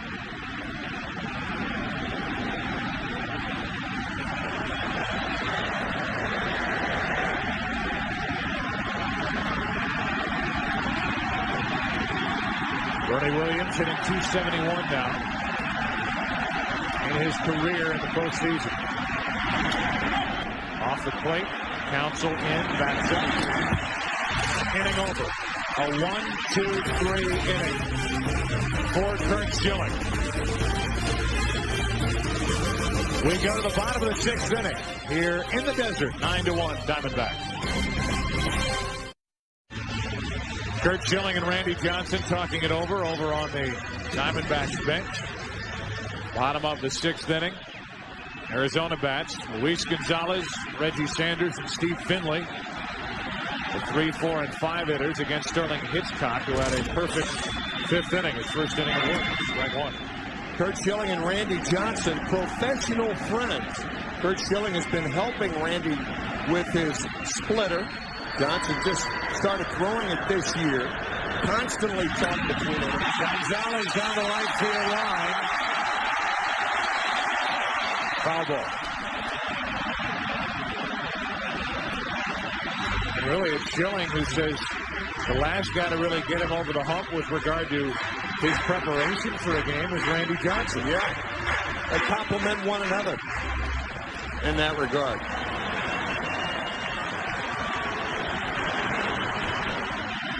The 0-2 to Gonzalez. Chased it, 1 away. Not only does Curt Schilling talk to Randy Johnson between innings, but he talks to his catcher. Slider.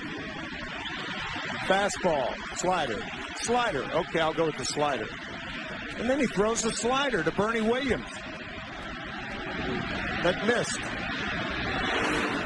Pretty big advantage. You can tell a hitter what's coming and then do it. What are we missing? You know, sometimes pitchers don't realize they do things. A lot of times they'll want the ball outside to a left-hander, and they'll nod their head to the right, or their heads to the right. If they want it outside to a right-handed batter, sometimes they'll say they don't want to go through the sequence of signs again. So they'll nod to the left. They'll say, yeah, I want that pitch, but I don't want it there. Over the other way.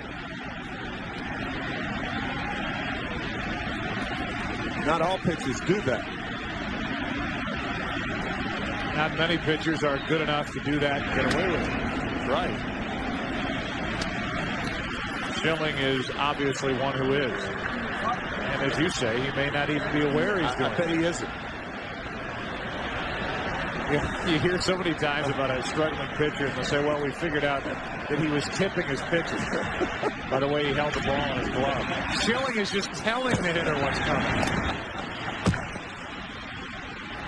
I guess he's tipping his pitches. Here's tonight's box score for the Diamondbacks, brought to you by John Hancock. Hits, runs all over the place. Tony Womack, time he scored a run, he was hit by a pitch. Counsell a home run in the first inning. Gonzalez a 2-run homer to put the Diamondbacks up 3-1. Reggie Sanders a couple of hits.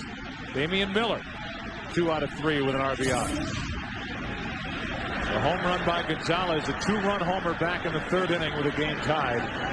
1-1. It's 9-1 as Finley takes ball 1, and Finley has been on base twice. He's hit the ball hard really 3 times.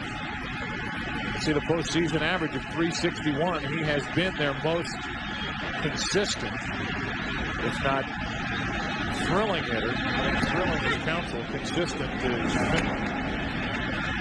1-1. The layoff has not appeared to hurt the Diamondbacks. That's an understatement. Their last game, last Sunday night, clinching in Atlanta. Yet it's the Yankees who are used to having time off within a postseason, Right. and cranking it back up. We walked into the Diamondback clubhouse yesterday and the day before. They were bouncing off the walls. They couldn't wait to get out there and play. At least 2 guys said, now we know what it's like for those NFL players who used to have to wait 2 weeks prior to the Super Bowl after the conference championship. But they have come out, they have been ready, and they have taken it to the world champion Yankees tonight. Finley strikes out, and Sterling Hitchcock has been perfect in his 2 innings of relief work, striking out 4 along the way. It's still 9-1. 7th inning now. Back after this from your local Fox station. It's the 7th inning. It's 9-1 Arizona. Thanks to a 4-run third inning, a 4-run fourth inning, 9 runs on 9 hits, while the Yankees have only 3 hits. Schilling has retired 13 of 14 as he deals with Tino Martinez. Ball 1. That's pitch number 86 on the night. We've already stated our opinions that the Diamondbacks have to think about going to their bullpen if Schilling is a possibility for Game 4, if the Diamondbacks, assuming they win here tonight, lose games 2 and 3. Saw Bob Brenly talking with his bench coach Bob Melvin, Bob Welch, the pitching coach, between innings, convening around the lineup card in the Diamondback dugout.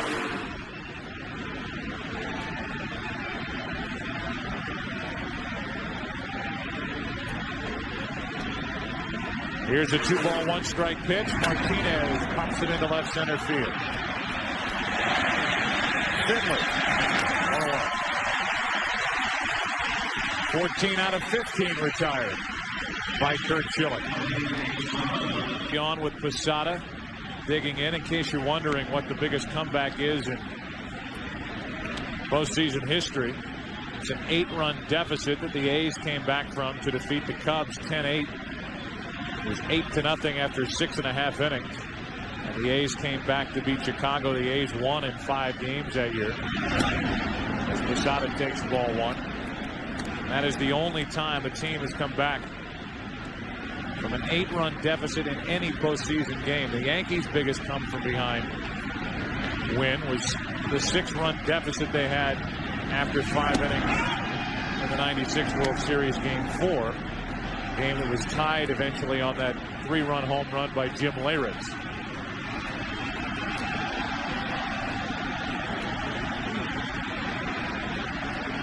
One out, nobody on, 2 balls, no strikes, and now 3-0. Yankees scoring 3 in the 6th in that game and 3 in the 8th. The home run by Leyritz. They won it on a walk to Wade Boggs with the bases loaded. And they came back behind Andy Pettitte to win 1-0 in Game 5, and they won Game 6 at Yankee Stadium. 3-1 from Schilling to Posada, who's 1 for 2, has one of the 3. Yankee hits. Bernie Williams and Brosius have the other two.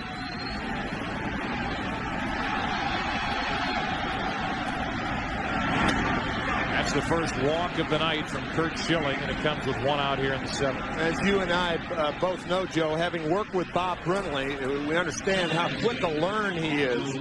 And you got to believe that he learned something from Torre last year. Because Joe Torre, it's his opinion that there is no long haul in the World Series. You play to win one game that day and don't look to tomorrow. And the way Bob Brenly is leaving Curt Schilling in the game right now, that appears to be his thinking. Forget about tomorrow. Sew today up. Yet if you're the Yankees, there is something left in this game. If you're going to go down the line with Schilling, make him get his pitch count up. Sure. Take pitches, get into that battle mode, and make him throw to get through 7 or get through 8 or whatever his night might be.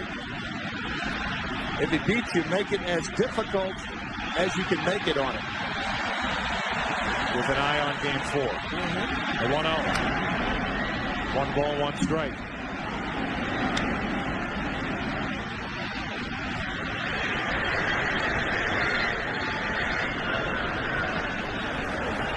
So Bob Brenly is trying to strike that balance between sewing up game 1, between sticking with Schilling, leaving him out there, and using that bullpen, getting some innings, and keeping the pitch count down, which is still under 100 for Schilling. But it's getting up around the 90 mark with an eye on game 4 if the Diamondbacks are down in this series. 1 ball, 2 strikes on Soriano.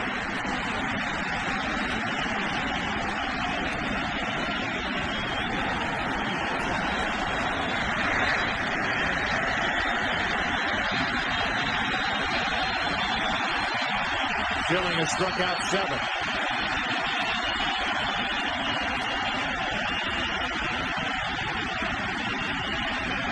Again, he'll try to go out of the strike zone to get Soriano.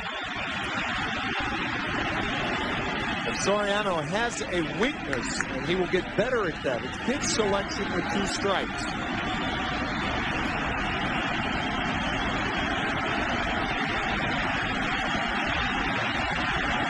On 1 and 2, Soriano lifts it into left center field for Finley.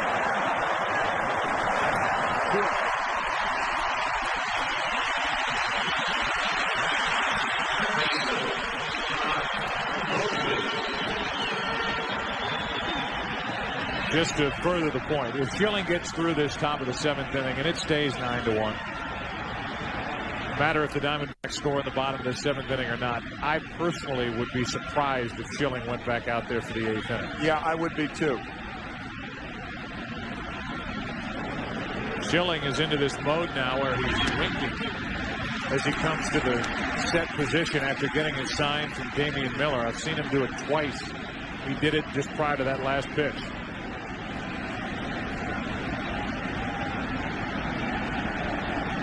Not that time. The 0-1. 95 miles an hour, up and out over the plate, fouled back as Paul O'Neill comes into the on-deck circle. 100 pitches now on the night for Curt Schilling.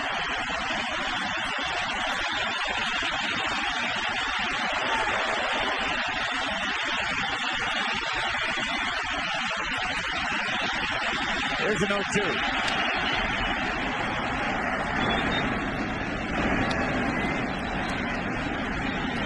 Brosius with a bloop double back in the 2nd. Fly to center in the 5th. And now trying to at least avoid becoming the 8th strikeout victim for Schilling. Tonight's game is being seen live around the world by U.S. servicemen and women, including those of the USS Enterprise in the North.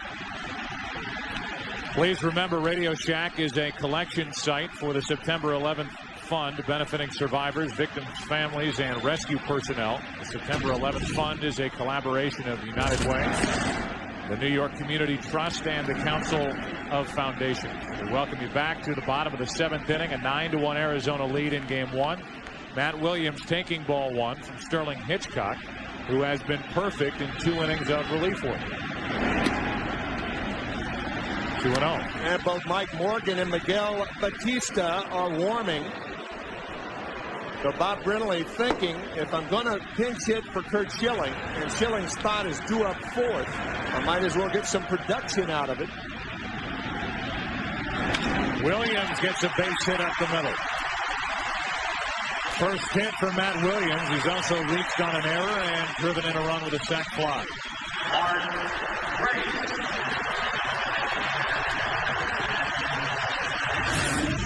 Here's our Pepsi game summary. Bottom of the 7th inning. Yankees 9 runs allowed, the most by the Yankees World Series play since 1996, Game 1. The numbers for Schilling, and he is likely finished. Gonzalez, a 2-run homer and a double. The Yankees postseason since 1996, 5-0 series record after losing Game 1. They trail 9-1 as Grace takes the strike. Grace has lined out, been intentionally walked, and driven home a couple with a double back in the 4th inning.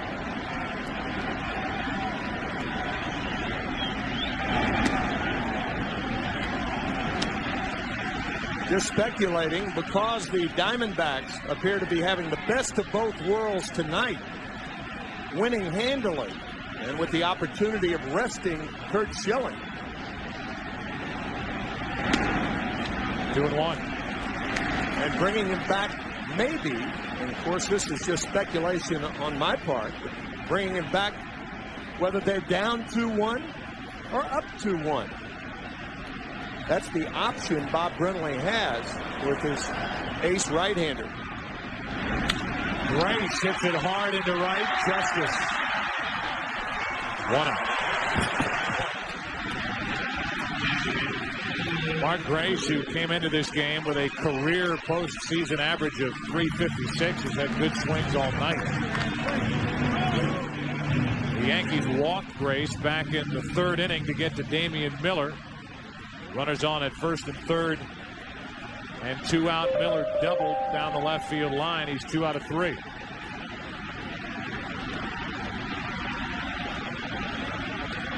The RBI on that double back in the 3rd inning is first of this postseason, way out in front of a changeup. 0-1. Damian Miller with a very, very difficult LCS. Hit between the legs with a foul tip. Swelling has gone down, and he's fine right now, but commiserating with him yesterday when the Diamondbacks were working out. And Damian said, there is no way my 6-year-old is going to be a catcher. No way. He said, so you'll be more inclined to give him a stethoscope instead of a mitt. He said, yep. Miller can't hold up, and they count 1-2.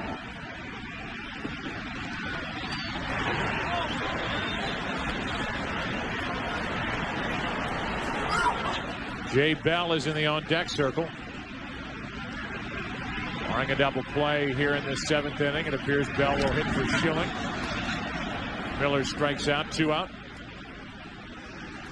5th strikeout for Hitchcock, who has pitched well. Tomorrow it's Game 2 of the World Series, presented by Budweiser. The matchup of a couple of dominating left-handers. The Yankees send Andy Pettitte to the mound against the Diamondbacks' Randy Johnson. First ever World Series appearance for Randy Johnson. Game 2 of the World Series begins tomorrow at 7:30 Eastern, 4:30 Pacific, here on Fox. Jay Bell announced as the pinch hitter for Randy Johnson. It'll be a special moment tomorrow night during the pregame show when Ray Charles will be here singing America the Beautiful. So tune in early tomorrow night to watch Ray Charles sing during the pregame show. Batting for Schilling, it's Jay Bell. 1 on, 2 out, and that's fouled on the left field line.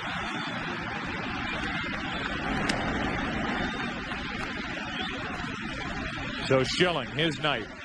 0 for 3 at the plate and on the mound.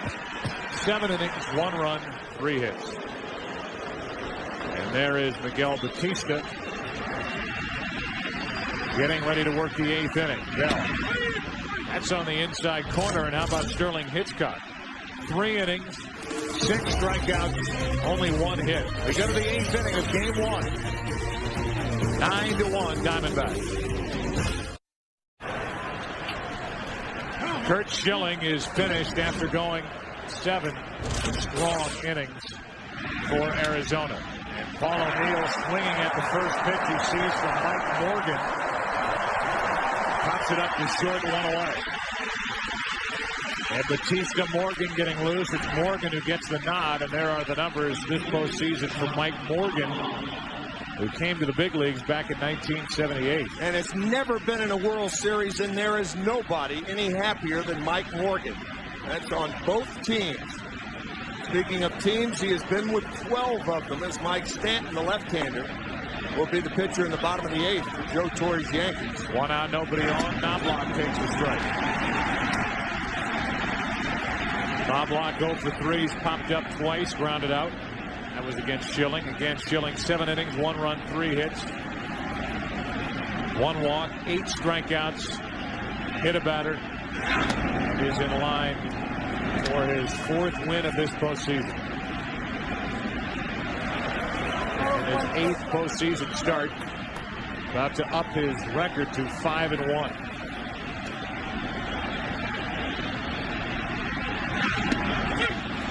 On the inside corner, and really no complete game tonight to continue that string because of what is potentially to come later in this World Series. No reason to do it. I'll tell you, Joe, you look at the rosters of both these teams, the Yankees, with their remarkable success since 1996, and on the other side, staring at them, the only player who has played on a World Series champion is Craig Counsell, as a member of the Florida Marlins in 1997.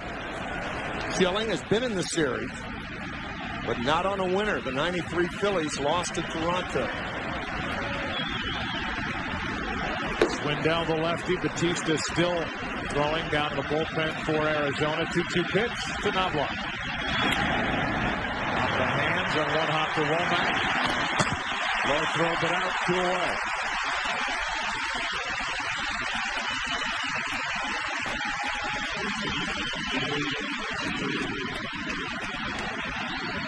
Derek Jeter now, whose hitting streak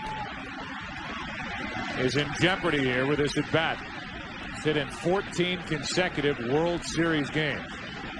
He's been hit by a pitch, scored a run, grounded out twice.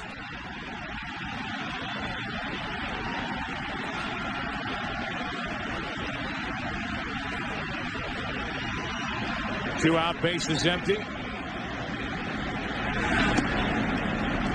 And ball 1. I think Curt Schilling was glad the roof was open tonight. Normally, he requests that they close the roof here at the Bob, as the locals call it, Bank One Ballpark. Not tonight. And then when the question was posed to Randy Johnson as to whether he wanted it opened or closed, he said, well, what does Curt want? What did Curt say? What was his answer? Got to believe it's going to be open tomorrow night. Here's a 2-0. 2 balls and a strike. From what Curt Schilling has told us, the ball carries better here in Phoenix with the roof open than it does when the roof is closed.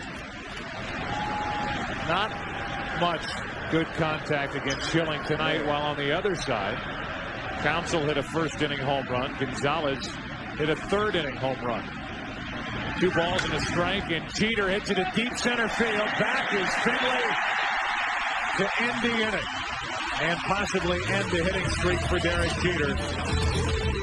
It may come to a close at 14 straight World Series games. Bottom of the 8th inning, 9-1 Diamondbacks. Well, some changes as we go to the bottom of the 8th inning with a 9-1 Arizona lead. David Justice switches from right field to left field. Paul O'Neill, who pinch hit and popped up, is in the game in right. That means Knobloch is out. And occupying his spot in the order is the new pitcher, Mike Stanton. Mike Stanton in, obviously, to get some work this evening. pitching just one inning. There's no way Joe Torre can keep him out of tomorrow night's game if necessary. What a postseason career Mike Stanton has had. First with the Atlanta Braves and now with the New York Yankees. Tony Womack first up. Womack hitless, but he was hit by a pitch, scored a run back in the third inning. Counsell and Gonzalez will follow.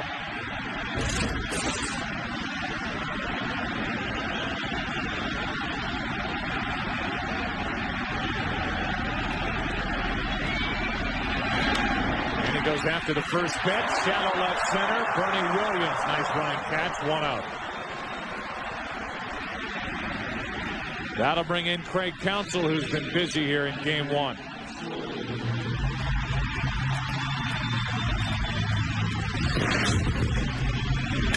first inning home run to tie the game 1-1. First World Series home run, and then a diving stop to rob Enrique Wilson of a hit back in the 5th inning.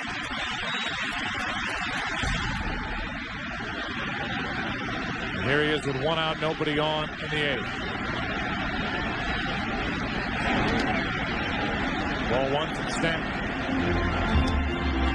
So this has got to be in the category of unexpected with this offensive outburst by Arizona coming in, averaging just over 3 runs a game in the postseason leading into this game 1 of the World Series. Overall, hitting only .235. And facing a very difficult Mike Messina, who for the last 5 weeks has been as hot as Curt Schilling or Randy Johnson.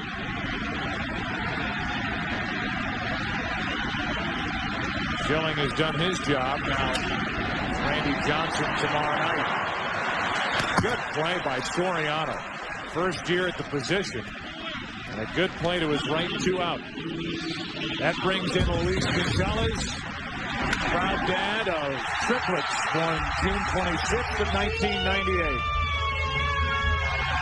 Megan, Jacob, and Alyssa. And they love that home run that Daddy hit. A 2-run shot back in the 3rd inning to put the Diamondbacks up 3-1. They lead it 9-1.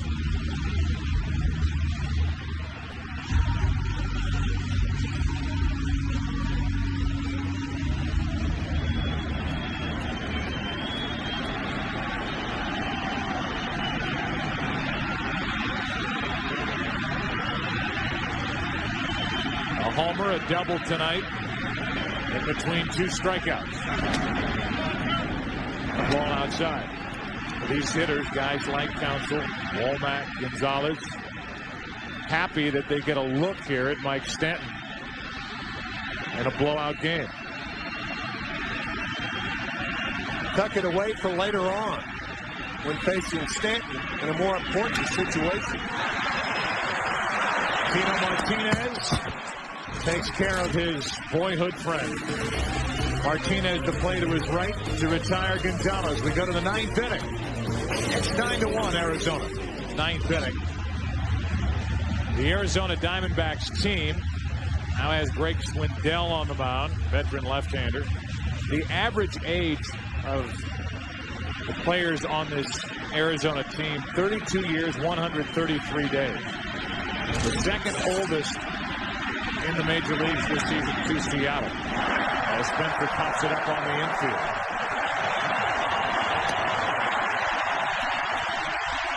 One out.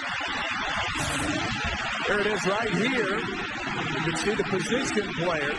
The 42-year-old Mike Morgan, the oldest on the team. Randy Johnson starts tomorrow.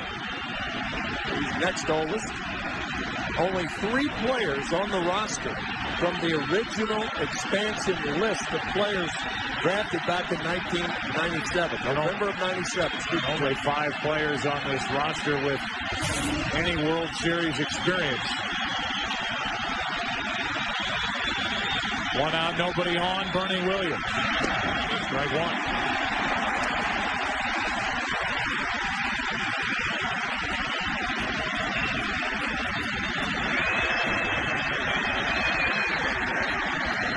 Yankees in search of their 4th consecutive World Championship.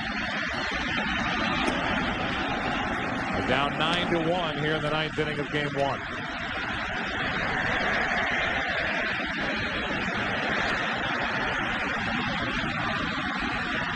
It'll be a different-looking lineup tomorrow night for the Yankees against the hard-throwing left-hander Randy Johnson.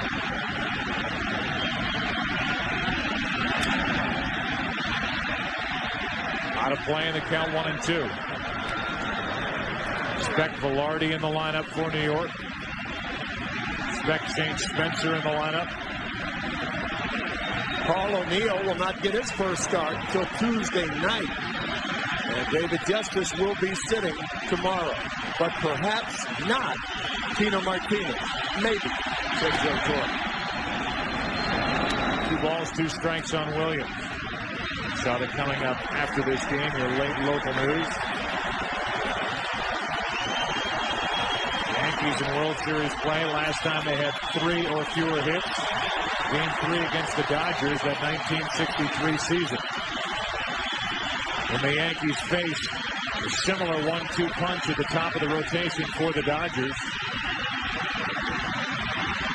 Koufax and Drysdale. Still 2-2. That was Drysdale's game. Sandy Koufax striking out 15 and beating the Yankees in Game 1. And then it was Koufax who won the clincher in Game 4. So Koufax with 2 wins, Drysdale with 1 in the 63 series. Padres got the other. Padres, Johnny Padres, right. 2 balls, 2 strikes on Williams. 1 out, nobody on. 9th inning. 2 out.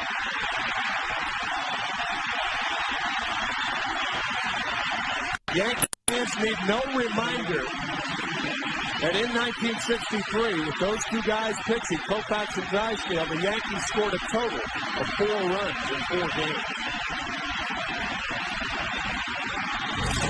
Tino Martinez now with 2 out, nobody on.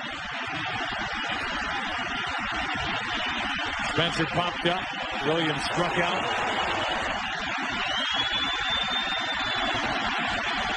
Greg Swindell trying to finish what Curt Schilling started. Ball 1. Martinez 0 for 3.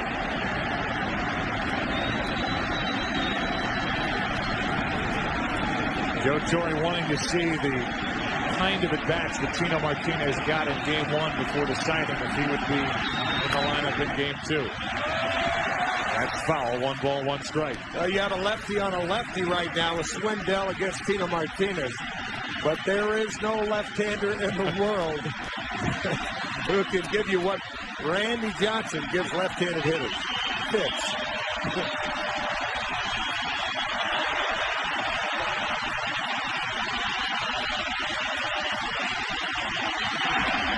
2 balls and a strike.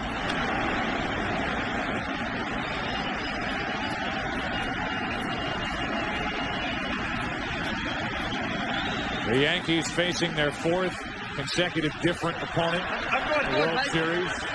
San Diego, Atlanta, the Mets, now Arizona. And the Diamondbacks are 1 strike away from a 9-1 victory here in Game 1. Behind Schilling.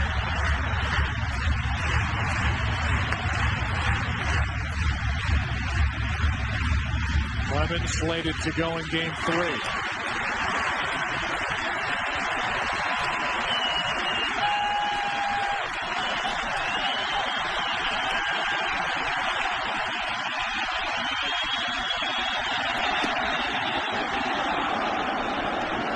Two. A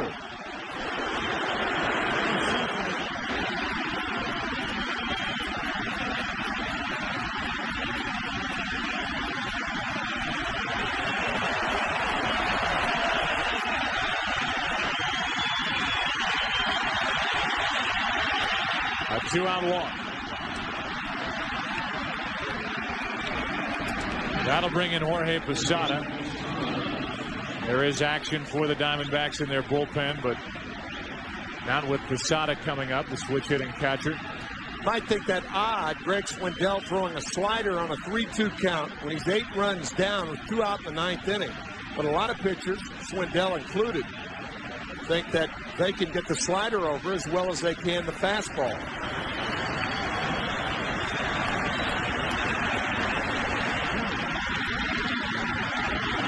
Now it's Posada, who has struck out, singled, and walked. Into left center field, pretty well hit. Back near the track. Finley, Diamondbacks win game one.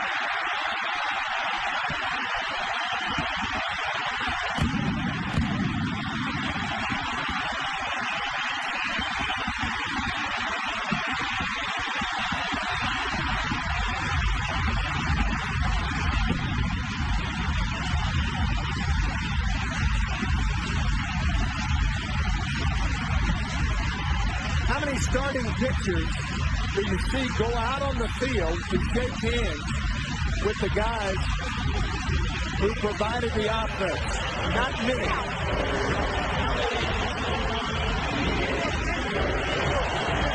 It was Kurt Schilling on the mound and hitting up and down this Arizona Diamondback lineup.